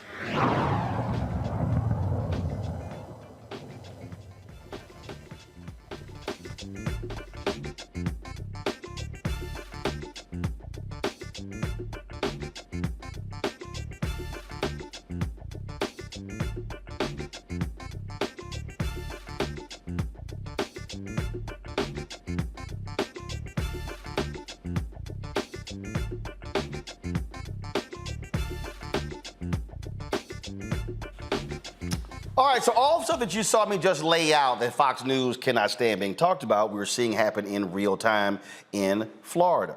Okay, we're seeing it happen in real time in Florida. It's happening right now, folks. And Ron DeSantis, the governor of Florida, he is the one who is really leading that effort. He just signed into law a bill that makes it clear no money can be spent on diversity, equity, inclusion in Florida. It changes how race is being taught in the Florida classrooms. You see the anti-gay bills. You see all the different things that are happening there. And so he wants to, and he's doing all of this because he wants to create the blueprint to say, this is what we're doing in Florida and what I want to do around the rest of the country. That's one of the reasons why he's now barnstorming. In fact, he is so shameless, and the Republicans are there, they actually even passed a bill shielding his travel records so the people in Florida who are paying for it won't see where he's traveling. Nikki Fried, she heads the Florida Democratic Party and is the one who is there to counter him and fight him there. And Nikki, glad to have you in studio here in D.C. Okay, so first of all, before we went on, you said today there was an event at the White House and President Biden talked about? Yep, white nationalism. I mean, we were there today, it's Jewish Heritage Month, and so there was a big reception at the White House today, and it came up, it was part of his speech about how we all have to stick together and combat hatred. Because if you're going after, you know, those that are black in our United States, or immigrants and Jews, he's coming after all of us. So for Harris Faulkner at Fox News, who said Biden doesn't bring these things up in front of white people. Well, there was no one, we were all white in the room. Like literally, that was the whole deal. Oh, you know, he won't say these things in front of white people. And I'm kind of like, he kind of has. But again, it shows you, again, what the strategy is. And I keep trying to tell everybody, Trump's whole deal was to stoke white fear. That's what, and you saw an increase in those folks, how rabid they've gotten, and that's their blueprint. That's what DeSantis is doing. That's what Abbott is doing, and they now realize, oh, there no longer is a penalty. So we can now just say all kind of crazy stuff and do crazy stuff because there's an appetite now for the audience, and conservative media is going to give us cover. That's correct. And not only conservative media is giving them cover, the courts are now giving them cover. So as we're sitting here, and know this too, that this legislative session, he got an extra $16 million for legal defense bills. And the Republicans are saying, well, Democrats, stop suing us. I was like, well, stop stepping on my constitutional rights. But that's what's happening, is that now he's stacked the courts, and all these states have stacked the courts. So even if we are finding there are unconstitutionality issues here, who's coming to our aid? Back to the basics of voting. That is the only way that we're going to get back democracy here. And the thing here is that, because I'm always talking about how you connect the dots. Again, supermajority in Florida. So Republicans, they don't have to listen to Democrats. The same thing in a number of these southern states. And so there's so many Democrats who keep being fixated on national elections, not realizing there's tremendous amount of the power in the states. And in many ways, they've said, okay, y'all can do whatever y'all want in D.C. We're gonna unleash our power. Florida, Georgia, Mississippi, Alabama, North Carolina, now with one Democrat flipping, they now have a supermajority in North Carolina. I think they're voting as we speak to override the governor's abortion veto. South Carolina. And we could go on and on and on. In fact, the only reason South Carolina didn't pass that abortion bill because you actually had some Republican women who stood up and said, hey, this has gone too damn far. But we're seeing this. They are wielding their power. Correct. They're wielding their power, and they're doing everything with their power to make sure they stay in power. Yep. So everything to suppress votes. I mean, look what happened last year. DeSantis arrested 20 individuals that were returning citizens right before the election. Yep. So what do you think happened? Everybody who was a returning citizen, who we've all worked so hard to get back onto the rolls, get back into society, all stayed home on the field. It was a chilling effect. Correct. Because they were so pissed off with what Desmond and Sheena Mead and others did with the Florida Rights Restoration Coalition, and they are afraid those 1.4 million people are going to vote against them, which is why they then went back in and changed the rules by saying, oh, no, you got to pay all your fines and everything off before you can actually get your right to vote. And in those cases, charges all got tossed. All of them. All of them got tossed. But they keep now going, and now they've got this power. So they're changing the voting laws. Now they're changing all this stuff with education. And so they're doing everything. And look at the gerrymandering of the districts. First time in history, DeSantis writes the maps and draws the congressional maps.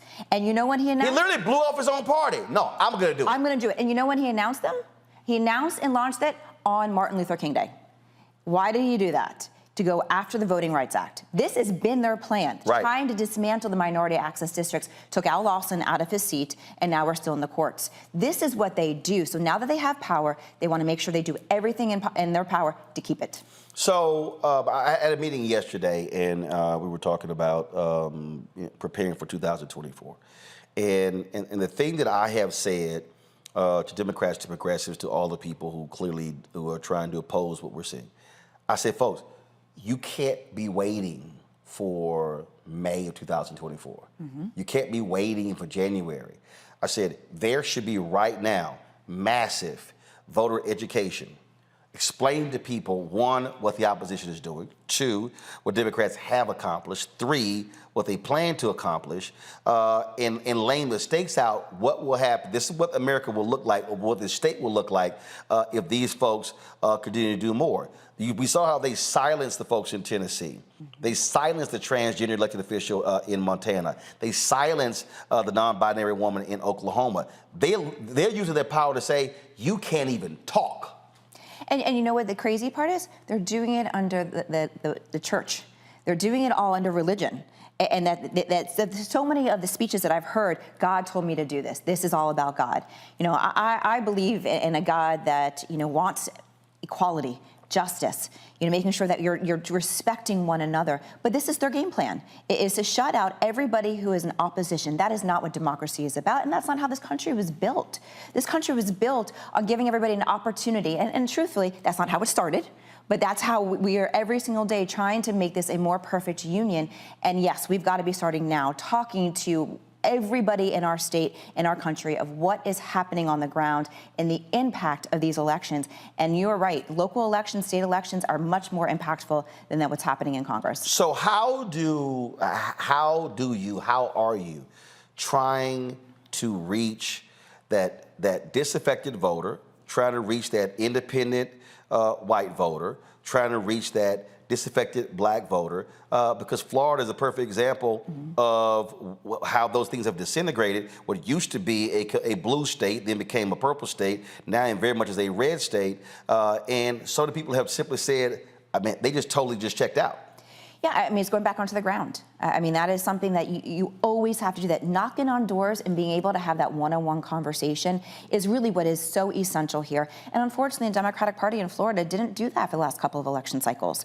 And so now we're having to play catch-up, that all of the narrative, Ron DeSantis has taken all the oxygen out of the room in Florida. And so to have a conversation, I mean, I was out there, pounding the pavement for years. The first time that I called him a dictator was in March of 2020. Everybody thought I had lost my mind. Oh my God, she's called him a dictator. I said, you're right, I'm watching what is happening. And so we have to get back onto the ground, back onto door knocking, having those conversations, going to areas where we haven't been in many, many years, and to have those conversations about what exactly is happening to our state and to our country. And God forbid that Ron DeSantis becomes president of the United States. You and I are going to end up in jail somewhere because he's going to use the power of the police to do something to take away our rights. And I don't think if people say, oh, that's hyperbole. No, it is abundantly clear what their strategy is. Hold tight 1 second. We come back. We're going to bring our panel. They got their questions. They can ask Nikki as well. Again, folks, I'm telling y'all, understand they are executing their game plan. And if you think what is happening in Florida, in Texas, and Mississippi, in these places, they're just one-offs, then you must be in a coma. Folks, be sure to support us what we do. Download the Black Star Network app, Apple phone, Android phone, Apple TV, Android TV, Roku, Amazon Fire TV, Xbox One, Samsung Smart TV. Of course, you can also support our Bring the Funk fan club. Your dollars make it possible for us to do what we do. Check in money orders. Go to P.O. Box 57196, Washington, D.C. 20037. That's 0196. Cash App, $RM Unfiltered. Of course, PayPal, R. Martin Unfiltered. Venmo is RM Unfiltered. Zelle, Roland at RolandSMartin.com. Roland at RolandMartinUnfiltered.com. And of course, be sure to get a copy of my book, White Fear, How the Browning of America is Making White Folks Lose Their Minds. That cover image from January 6th as a reason why it is there. We'll be back in a moment.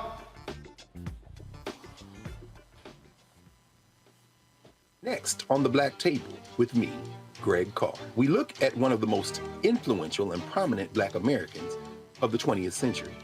His work literally changed the world. Among other things, he played a major role in creating the United Nations. He was the first African American and first person of color to win the Nobel Peace Prize. And yet today, he is hardly a household name. We're talking, of course, about Ralph J. Bunche. A new book refers to him as the absolutely indispensable man. His lifelong interest and passion in racial justice, specifically in the form of colonialism. And he saw his work as an activist and advocate for the Black community here in the United States as just the other side of the coin of his work trying to roll back European empire in Africa. Author Cal Rostiala will join us to share his incredible story. That's on the next Black Table, here on the Black Star Network. I'm Faraji Muhammad, live from LA. And this is The Culture. The Culture is a two-way conversation. You and me. We talk about the stories, politics, the good, the bad, and the downright ugly. So join our community every day at 3 p.m. Eastern and let your voice be heard. Hey, we're all in this together, so let's talk about it and see what kind of trouble we can get into. It's The Culture, weekdays at 3, only on the Black Star Network. My name is Charlie Wilson. Hi, I'm Sally Richardson Whitfield. And I'm Dondre Whitfield. Hey everybody, this is your man Fred Hammond, and you're watching Roland Martin, my man, Unfiltered.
All right, folks, welcome back. Roland Martin Unfiltered. We're talking with Nikki Fried. She, of course, leads the Florida Democratic Party. Questions for our panel. Randy, you first. I would just love to know, this is my failed DEI, and I would just love to know why you think that the focus, I have my suspicions why, that they always talk about DEI and they associate it with Black Americans. And it seems as if people are comfortable with us losing programs when it comes to Black Americans. And why is there not more just information out there that it affects everything? It affects women's rights, it affects gay rights, it affects, immigration, it affects, Jewish rights. And because it seems that way we could have much more of an impact and that people would, fight back against the things that DeSantis is doing. And you're absolutely correct. And we do talk about that because you're right, that the DEI aspects of our college education and even just in the classrooms, it impacts everybody. As somebody of the Jewish faith, Jewish studies were on the chopping block too. Same thing with Asian studies. And we now have a second Black female student body president at the University of Florida. And I am scared to death for her that she's going to try to spend money on Pride Student Union, Black History Month, Jewish Awareness Month, name the organization, and the general counsel from the University of Florida is going to tell her, no, you can't do that. And so it's going to be incumbent upon us who are talking about these issues to make sure, as we've always done, building the wide coalitions to make sure everything, it's like kind of that same poem that we all have been hearing for our entire lifetimes. First they came for the socialists, but I wasn't a socialist, and you keep going on and on. People need to realize that we're not just talking about Black America, we're talking about every marginalized community that doesn't have a seat at the table. Thank you. I'm hoping to see more of that because I think that's how we will impact and have some power when it comes to upcoming elections. Absolutely. Mustafa. Yeah. Well, Nikki, thank you for your work in Florida and beyond. They say Ron DeSantis is actually operating from a 1960s segregationist playbook. Do you feel that there's truth in that statement? I do. And not just 1960s, playbook on that, but I'm going back to even 1960s in Cuba. I mean, he's doing everything possible to take people's rights, to separate out our country, to divide our state. And yes, every opportunity that he has to divide us on racial lines, he does so. And then he tries to hide behind, he brings, one or two Black families to the State of the Union address and say, look, I've got Black friends. This is a scary time in Florida and a scary time across the country to think that somebody like this could get anywhere close to the White House. Toran. Hello, Nikki. Thank you for your work in Florida. My question is, DeSantis and Florida Republicans are very good at crafting emotional messages to speak to the heart of their constituency. What are the Democrats doing to help Florida people who are Florida Democrats understand the urgency of voting and pushing back against these messages down in Florida? We've got a kind of a mixed opportunity here. One, we've got to fight back about these issues. And if you saw any of our Democrats in the House and in the Senate this session pouring their emotional hearts out, each argument was so heart-filled. And to know that you were telling your personal stories, we have the first Black gay senator and telling his story every single time, telling the women that were in the chambers, talking about their personal stories as we're going to a 6-week abortion ban in Florida. And there is that emotional conversation. But we also have to talk about what is also happening in Florida. We have the largest teacher shortage in the entire nation, a property crisis. People can't afford their insurance. People can't afford their mortgages. They can't afford their rent. They can't afford their housing. We've got students that are leaving our state because they don't want to be in any of our higher ed systems. And now the next catastrophe that's happening in our state is the immigration bill that he just signed last week, which we have 800,000 migrant workers in the state of Florida. That is under our 3 top economic incentives in our state: tourism, construction, and agriculture. So I can't wait. I'm talking about Black fear. You're talking about all the people of color have taken all of our jobs. Well, great, Florida. Now you're going to have about 800,000 jobs. Can't wait to see the lines of the Republicans coming to take those jobs. It's not going to happen. So part of the story that we have to be telling in Florida is, yes, to be combating all of the insanity and the culture wars, but then hitting them also in the pocketbooks, because the people of our state are hurting today financially. Well, I think that's where, again, when you start talking about voters, and what I explain to people all the time is when you talk about Republicans, you have, obviously, you got the hardcore Donald Trump MAGA people. It does not matter. They don't believe, they believe nothing if it doesn't come out of his mouth.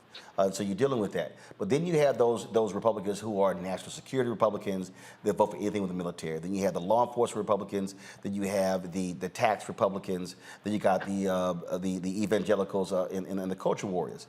I still fundamentally believe, and even when you look at these polling right now, people talk about, oh, how low Biden is polling. First of all, Biden's polling is low also because a lot of people are looking at his age. And the bottom line is, well, I keep telling people, you could get caught up in all of the silly stuff, but if they actually stop and look at the laws that are being passed, I mean, in my native Texas, they literally are trying to strip any early voting location off of college campuses, 8,000 or more. Texas A&M is a conservative university. Brazos County removed the early voting location from that campus. And I've been saying to all these white students, don't think voter suppression is about black people and Latino people. They coming after you too. And so I think that a lot of people, again, don't really understand that the dry run is happening in all of these states. What you're seeing, the bills being passed in Florida and Texas and other places, they absolutely want to nationalize. Absolutely. And I don't know if you saw, but he just signed a piece of legislation this week that a doctor, a health insurance company, and a hospital can deny coverage if they do not personally agree with you, like have their own personal beliefs. So again, as somebody from the Jewish faith, if I went into a doctor's office and they were a white nationalist, they may not serve me. They may not actually give me health care.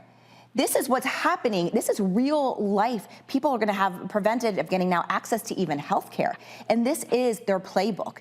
And this is why they're going after higher ed. Because what has higher education been doing for 100 years? Creating Democrats, educated Democrats. Yeah, because once people actually start reading and get educated, they go, oh, you know what? They're idiots. Correct. And that's why they hate the college-educated folk. But the last point, though, this is also, though, where you have to have these, and I will say these white Democratic consultants who stop thinking that's the only voters to go after. Because part of the problem is they keep telling these candidates, ignore those folks with high school diplomas or who didn't finish. Let's only talk to the suburbs, only college educated. No, that's how you lose. That's correct. And that's how I won in 2018 as Commissioner of Agriculture, is that we knew we had to turn out the blue, but we went to the red counties. And we went to the red counties into rural areas and talked to those so that we lost by less in those areas. Right. It has to be a full equation that you have to... Lose 65-35, 60-40, not 80-20. Correct. And you got to talk to everybody.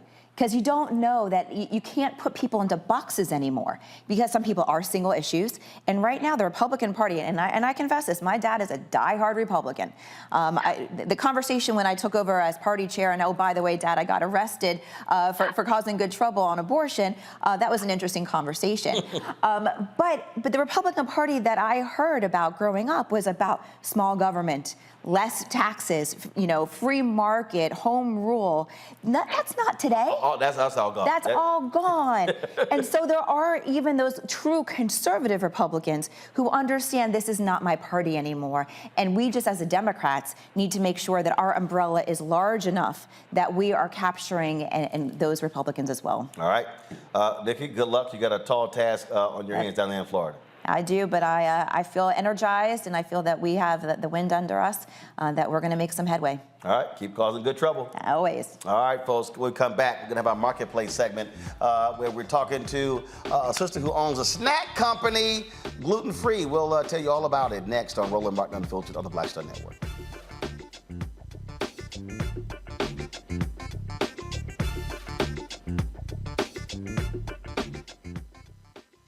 On the next Get Wealthy with me, Deborah Owens, America's Wealth Coach, nurses are the backbone of the healthcare industry, and yet only 7% of them are Black.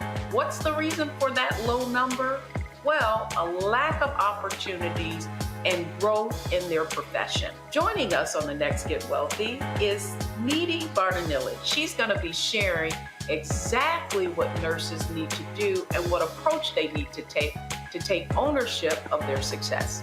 So the Black Nurse Collaborative really spawned from a place and a desire to create opportunities to uplift each other, those of us in the profession, to also look and reach back and create pipelines and opportunities for other nurses like us. That's right here on Get Wealthy, only on Black Star Network.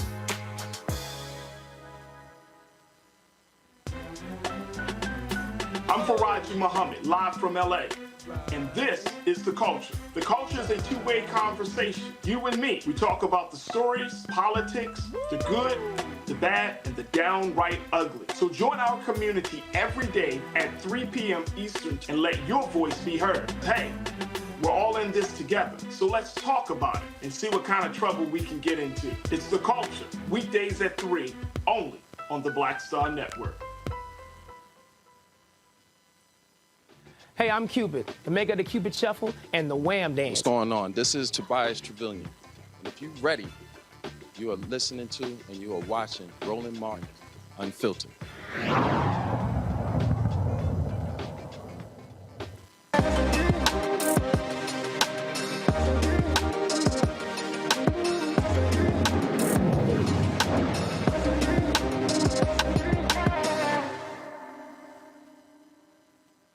All right, folks, you know Snack Queen Randy has been waiting for this segment. I think she personally requested to be on today's show. My next guest, folks, created her own line of snacks. Now, you know we're now living in a world, and I don't even know where this all started from, because nobody growing up didn't know what the hell gluten was. We ate every damn thing. If you didn't eat, you just starved. But she's created a line here of gluten-free, allergy-friendly snacks. All right, and I know you might be saying, really? Yeah, oh yeah, African-American. And so it's called Fully Charged Allergy-Free Snacks. The tagline here says, you won't taste the difference, but your body will. All right, that's kind of interesting here. And so we're going to talk about what happened, how did she create this company. And so joining us now is A. Couture, the co-founder of Fully Charged Allergy-Friendly Snacks.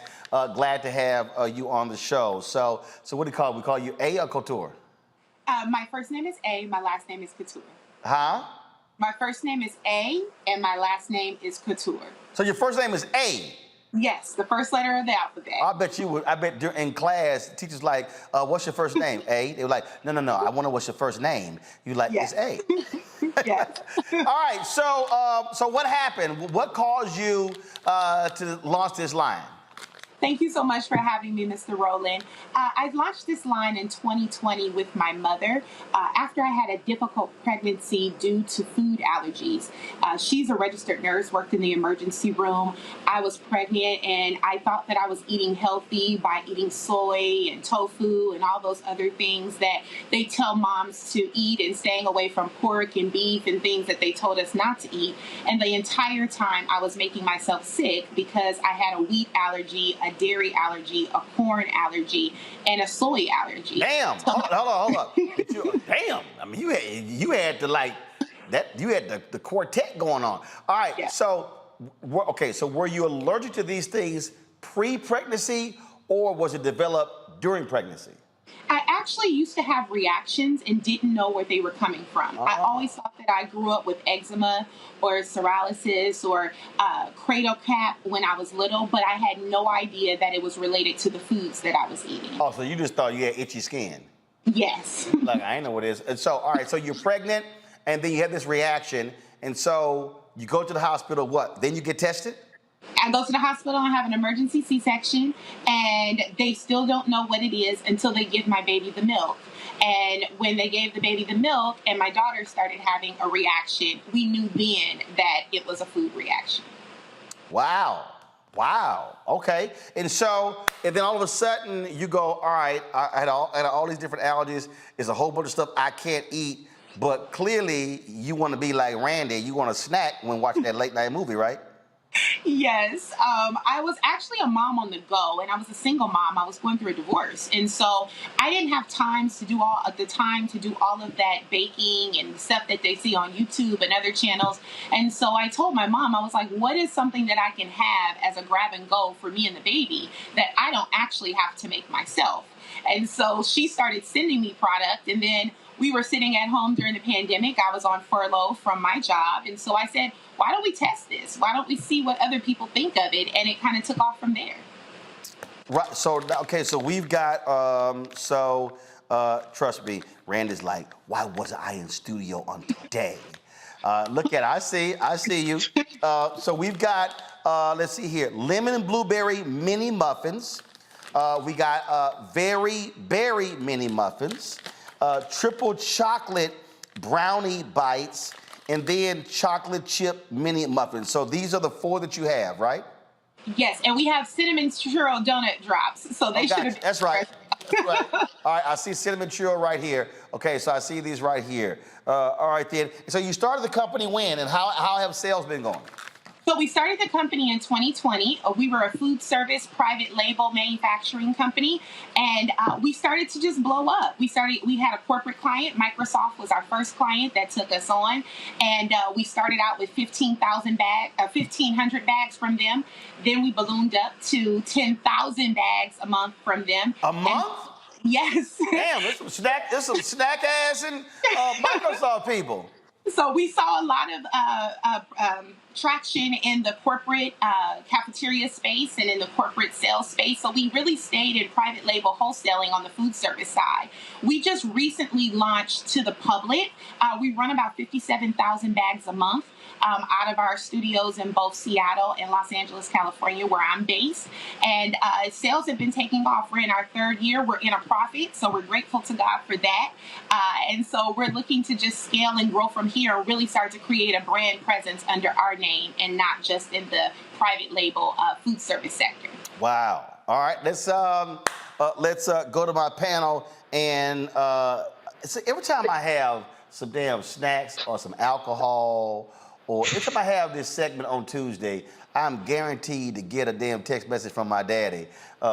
He's just gonna send me a care package. I'm like, I ain't even through the segment yet, and he already texted.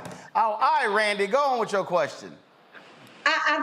Well, congratulations on what is just a smart idea. I was wondering if you could expand a little bit about how allergies can show up in many of us. I know that I certainly have a few allergies, and same thing. I thought I had, just eczema or something, and it turned out that I have a slight dairy allergy. And so if you could just explain, because I think a lot of people don't realize that they actually have allergies instead of just eczema or asthma and things.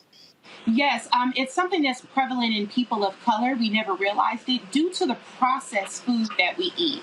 So typically we look at the processed food in our beef or in other items, but we never look at it in our pastries, our breads, our fruit drinks, our orange juice.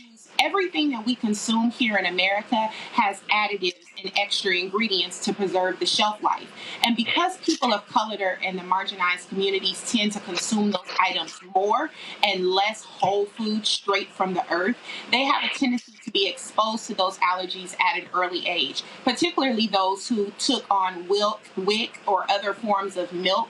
We notice that children start to develop these allergies as early as 6 to 8 months. And then about the time it's gone into their system and it's sat there for another 20 years, we're wondering why we're suffering from mental illness, from depression, from anxiety.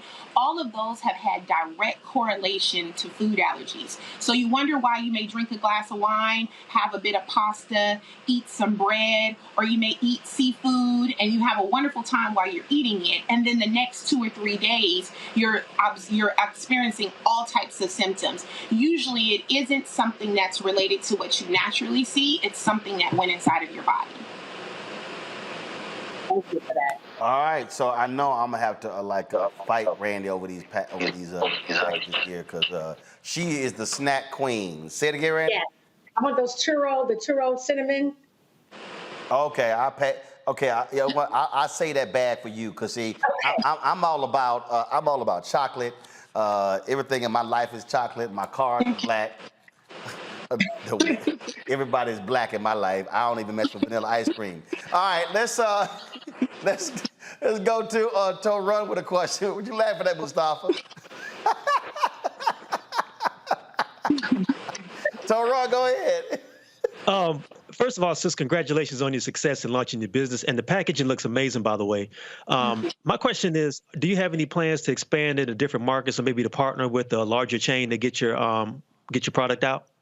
Yes, and actually we wanted to be very strategic. So we felt like starting out, we didn't want to try to compete against people that were already being successful. There's 50 brands on Whole Foods shelves or in Target or in your local grocer. So we wanted to go where people needed us the most: movie theaters, attractions, on the airport and on planes.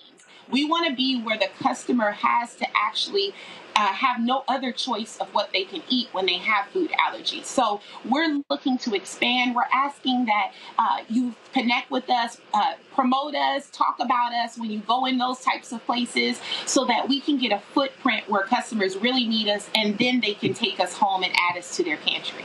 So Mustafa, it says our allergy-friendly promise: no gluten, no eggs, no dairy, no soy, no nuts, no wheat, no corn, no shellfish, no artificial sugars or sweeteners, no artificial flavors, colors, no preservatives, no GMO. Damn, was it the bag empty? Everything comes from the earth. 10 ingredients. Mustafa, go right ahead. Yeah, well, first of all, I appreciate everything coming from the earth. That's incredibly important for our folks. And congratulations on the growth. You know, there are lots of entrepreneurs who watch this show. Can you talk about how you got that first deal with Microsoft? What were the steps that you put in place to make that happen? Well, really, the biggest thing was that I was always about sales. I'm a diehard retail girl. My first job was in retail. So I was always raised with the notion and grew up working in an environment that you don't make money unless you get out there and sell. And so I started reaching out to people that I knew I had heard in articles or I had seen on television that said that they had different food allergies or they were observing some type of medically modified diet. And then I started stalking them. I did reach out to distributors and brokers as well, but I really wanted to make sure that I first sent them the product, no strings attached, just try it, tell me how you like it, the good, bad, and the ugly, and I would modify the product. So I would really encourage entrepreneurs, really know what it is that you're selling, know your numbers, know your cost of goods, really be focused on how you can develop a plan to get those sales in before you start creating too much product. And don't be afraid of what you believe in. If you know that your product is good and you can stand by everything that you claim, all you have to do is just keep asking, seeking, and knocking until a door opens up. So is that last statement there and what's on this package here based upon your faith, where you said all things are possible for one who believes? Yes, it absolutely was. Like I said, I was going through a divorce. I was furloughed off my job. I was a single mom. And I really did believe in this product. And I knew that it could sell. But I also know I'm deathly shy. And I have trouble socializing and getting out among people because I'm such an introvert. And so I knew that if I could do anything, I know good food and I know how to sell to people. And so I just kept trying to push past it. And honestly, Roland, you were Mr. Roland. You really was instrumental in that as well. I had a vision in my mind that I was one of the first product commercials that was going to be on your programming.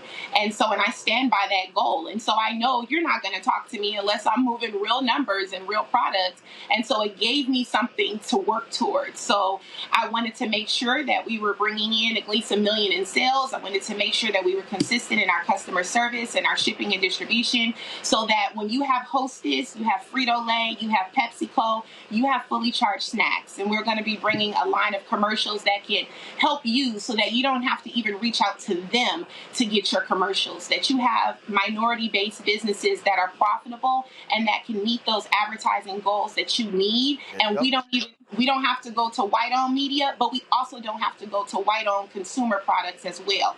That African Americans like myself can take up all of those commercial segments that you have, and we can all keep it in the family. Sustained. That's why. But this is. So what you just laid out is precisely why, one, the show was created, the network was created, but also why this segment was created. because the reality is, and this is what people don't understand. I keep telling a lot of people don't understand the business of the business. The reality is, when you're out here and you're trying to start something, I mean, you're trying to get some sort of attention. And I've had people come to me, I've had other people say, man, you should be charging people for these segments. And I said, no. I said, we're not going to do that. It's going to be a news segment. I said, now, if there are people who come on, if they give back, I said, if they advertise or they just give like our fan club, I said, that's wonderful. But the whole point is this segment is all about just giving people an opportunity. Like I'm wearing a pair of shoes from one of the companies that we had on the show. That's the whole point. How we use, because Dr. King said on April 3rd, 1968, when he spoke at Mason Temple. Everybody talks about the mountaintop part, but he said black people individually are poor, yet collectively we are wealthy. He said, and when we move as a collective, we can change this country and we change this world. So that's what this is about, using this show, using the platform to give folks like you a platform. And we've had other people who've come on and they said that they've sold hundreds of thousands of dollars, sales have increased. I was doing Angela Yee's show, and it was a black-owned body scrub company, and they ran to her, and they were like, yo, after we did Roland's show, I mean, our sales went up, but that's the whole point. We can't talk about black economics and black self-empowerment and build black and buy black if folks don't actually do it. That's the whole point. And so I appreciate that. And look, we because you're right. Listen, it ain't easy out here trying to get these folks to advertise. And the opportunities for us are absolutely about creating our own and being able to showcase what we're able to do. So And we want to be able to support you. You know, we don't want to leave you out there by yourself either. You know, I was really inspired as well by Mr. Belafonte and how he was able to support so many of the endeavors of Dr. King. Yep. And so I just believe that all of us who has a lane to work, I'm not necessarily an activist, I'm not in politics, I am a business owner. And so if I can be able to help the movement and help your cause in my way, that's all we want to be able to do. All right. Awesome. All right, so here's the deal. I'm a chocolate lover. Triple chocolate. Try the triple chocolate brownie bites first. And let me tell you, I like light chocolate, dark chocolate. Some of y'all gonna get that later. All right, let's see here. Okay, this brownie bite. So it's more like a brownie versus like a cookie. It's definitely a brownie. We're not cookies. Brownies are brownies, and the muffins are more like cupcakes. But okay. See, now I need some chocolate milk. Well, we're dairy free, so that is dairy free vegan chocolate. It's so those who have those allergies, it is completely 100% dairy free chocolate. Well, I know Mustafa wants this because I think he's a plant-based brother, right? Mustafa, you totally plant-based, huh? Yep, I'll be ordering some after the show is over. And you go. And Run, he's skinny too, so I know he's plant-based.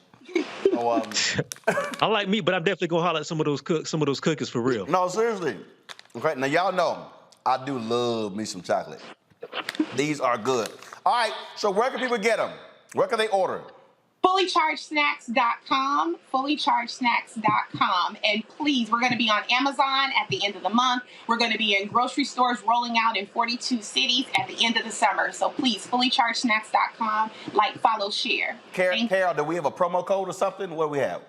We don't have a promo code just yet, but we got you. We'll send it in for the next time. All right, so here's the deal, y'all. So go to fullychargedsnacks.com, and A is going to let us know how many of these they sold in the next 48 hours. I would love to hear that. So please, y'all, support her. And y'all know I don't front, because if the thing wasn't good, I would share some other stuff. Y'all know you ain't gonna never see a food sip and go, that's good. I'm lying. That ain't gonna happen. So the brownie bite was good. Hey, thanks a lot. I appreciate it. Keep it up. All right, take care. All right, folks, that is it for us. We appreciate it. And Randy, let me go ahead. I'm gonna go ahead and leave these on my desk, in my office, put in my cabinet. So when you come in, since you decided to wear your new shimmy shirt today, go on, now give me a full screen of Randy Henry. She decided, she wanted to show off her little shimmy shirt. She's like, yeah, I wore my new shirt today. I told her, I said, how you gonna come on my show wearing some damn pajamas?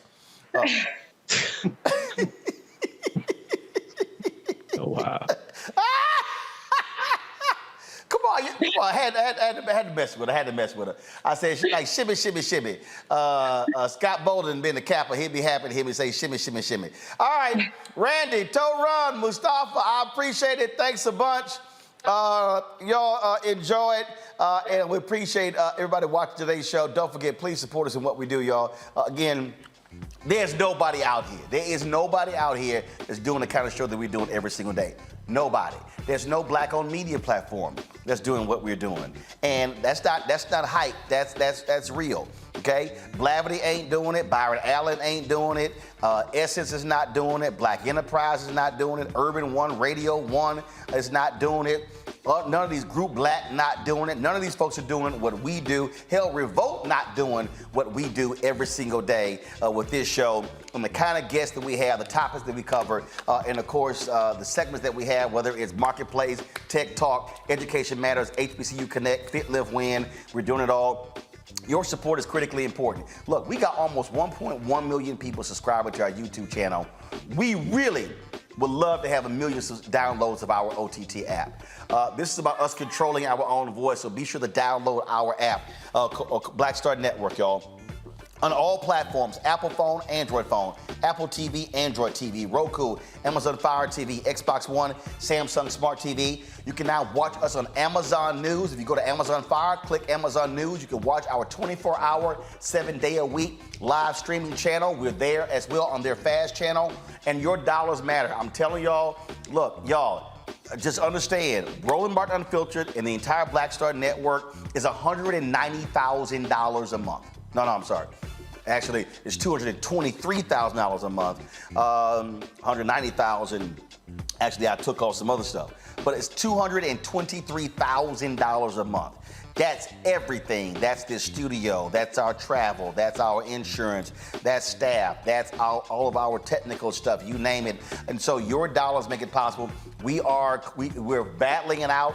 Hopefully, we're going to be signing some major deals soon. But the bottom line is here. Your dollars have sustained us in a huge way. Our fan base has given more than $2 million in 4 years.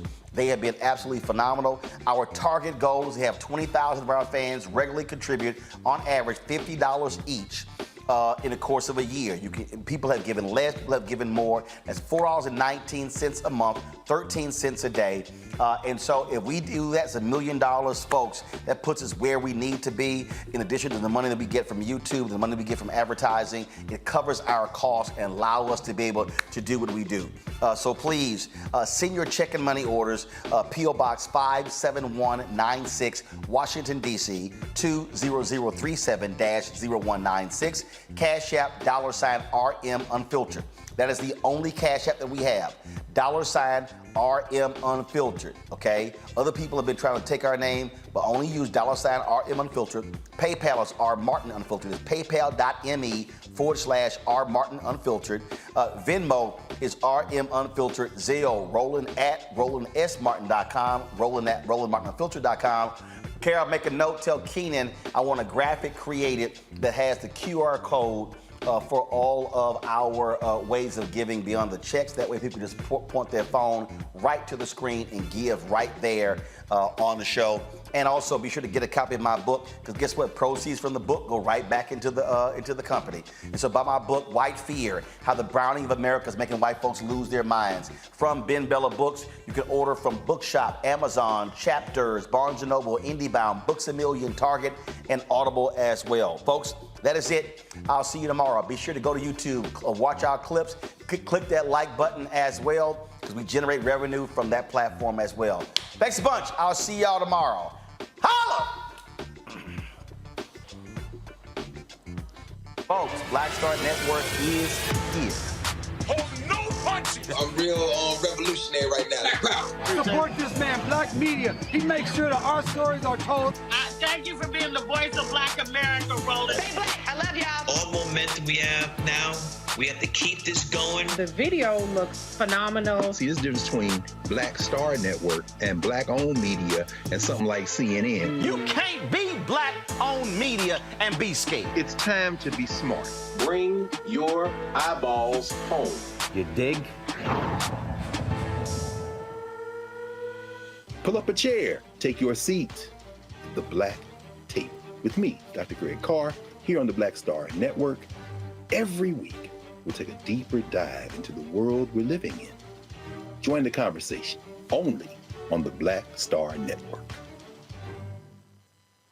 Hi, I'm Dr. Jackie Hood Martin, and I have a question for you. Ever feel as if your life is teetering and the weight and pressure of the world is consistently on your shoulders? Well, let me tell you, living a balanced life isn't easy. Join me each Tuesday on Black Star Network for A Balanced Life with Dr. Jackie. We're all impacted by the culture, whether we know it or not. From politics to music and entertainment, it's a huge part of our lives, and we're going to talk about it every day right here on The Culture with me, Faraji Muhammad, only on the Black Star Network.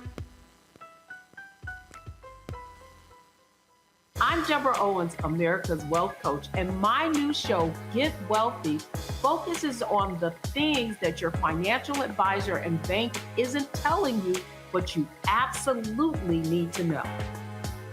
So watch Get Wealthy on the Black Star Network.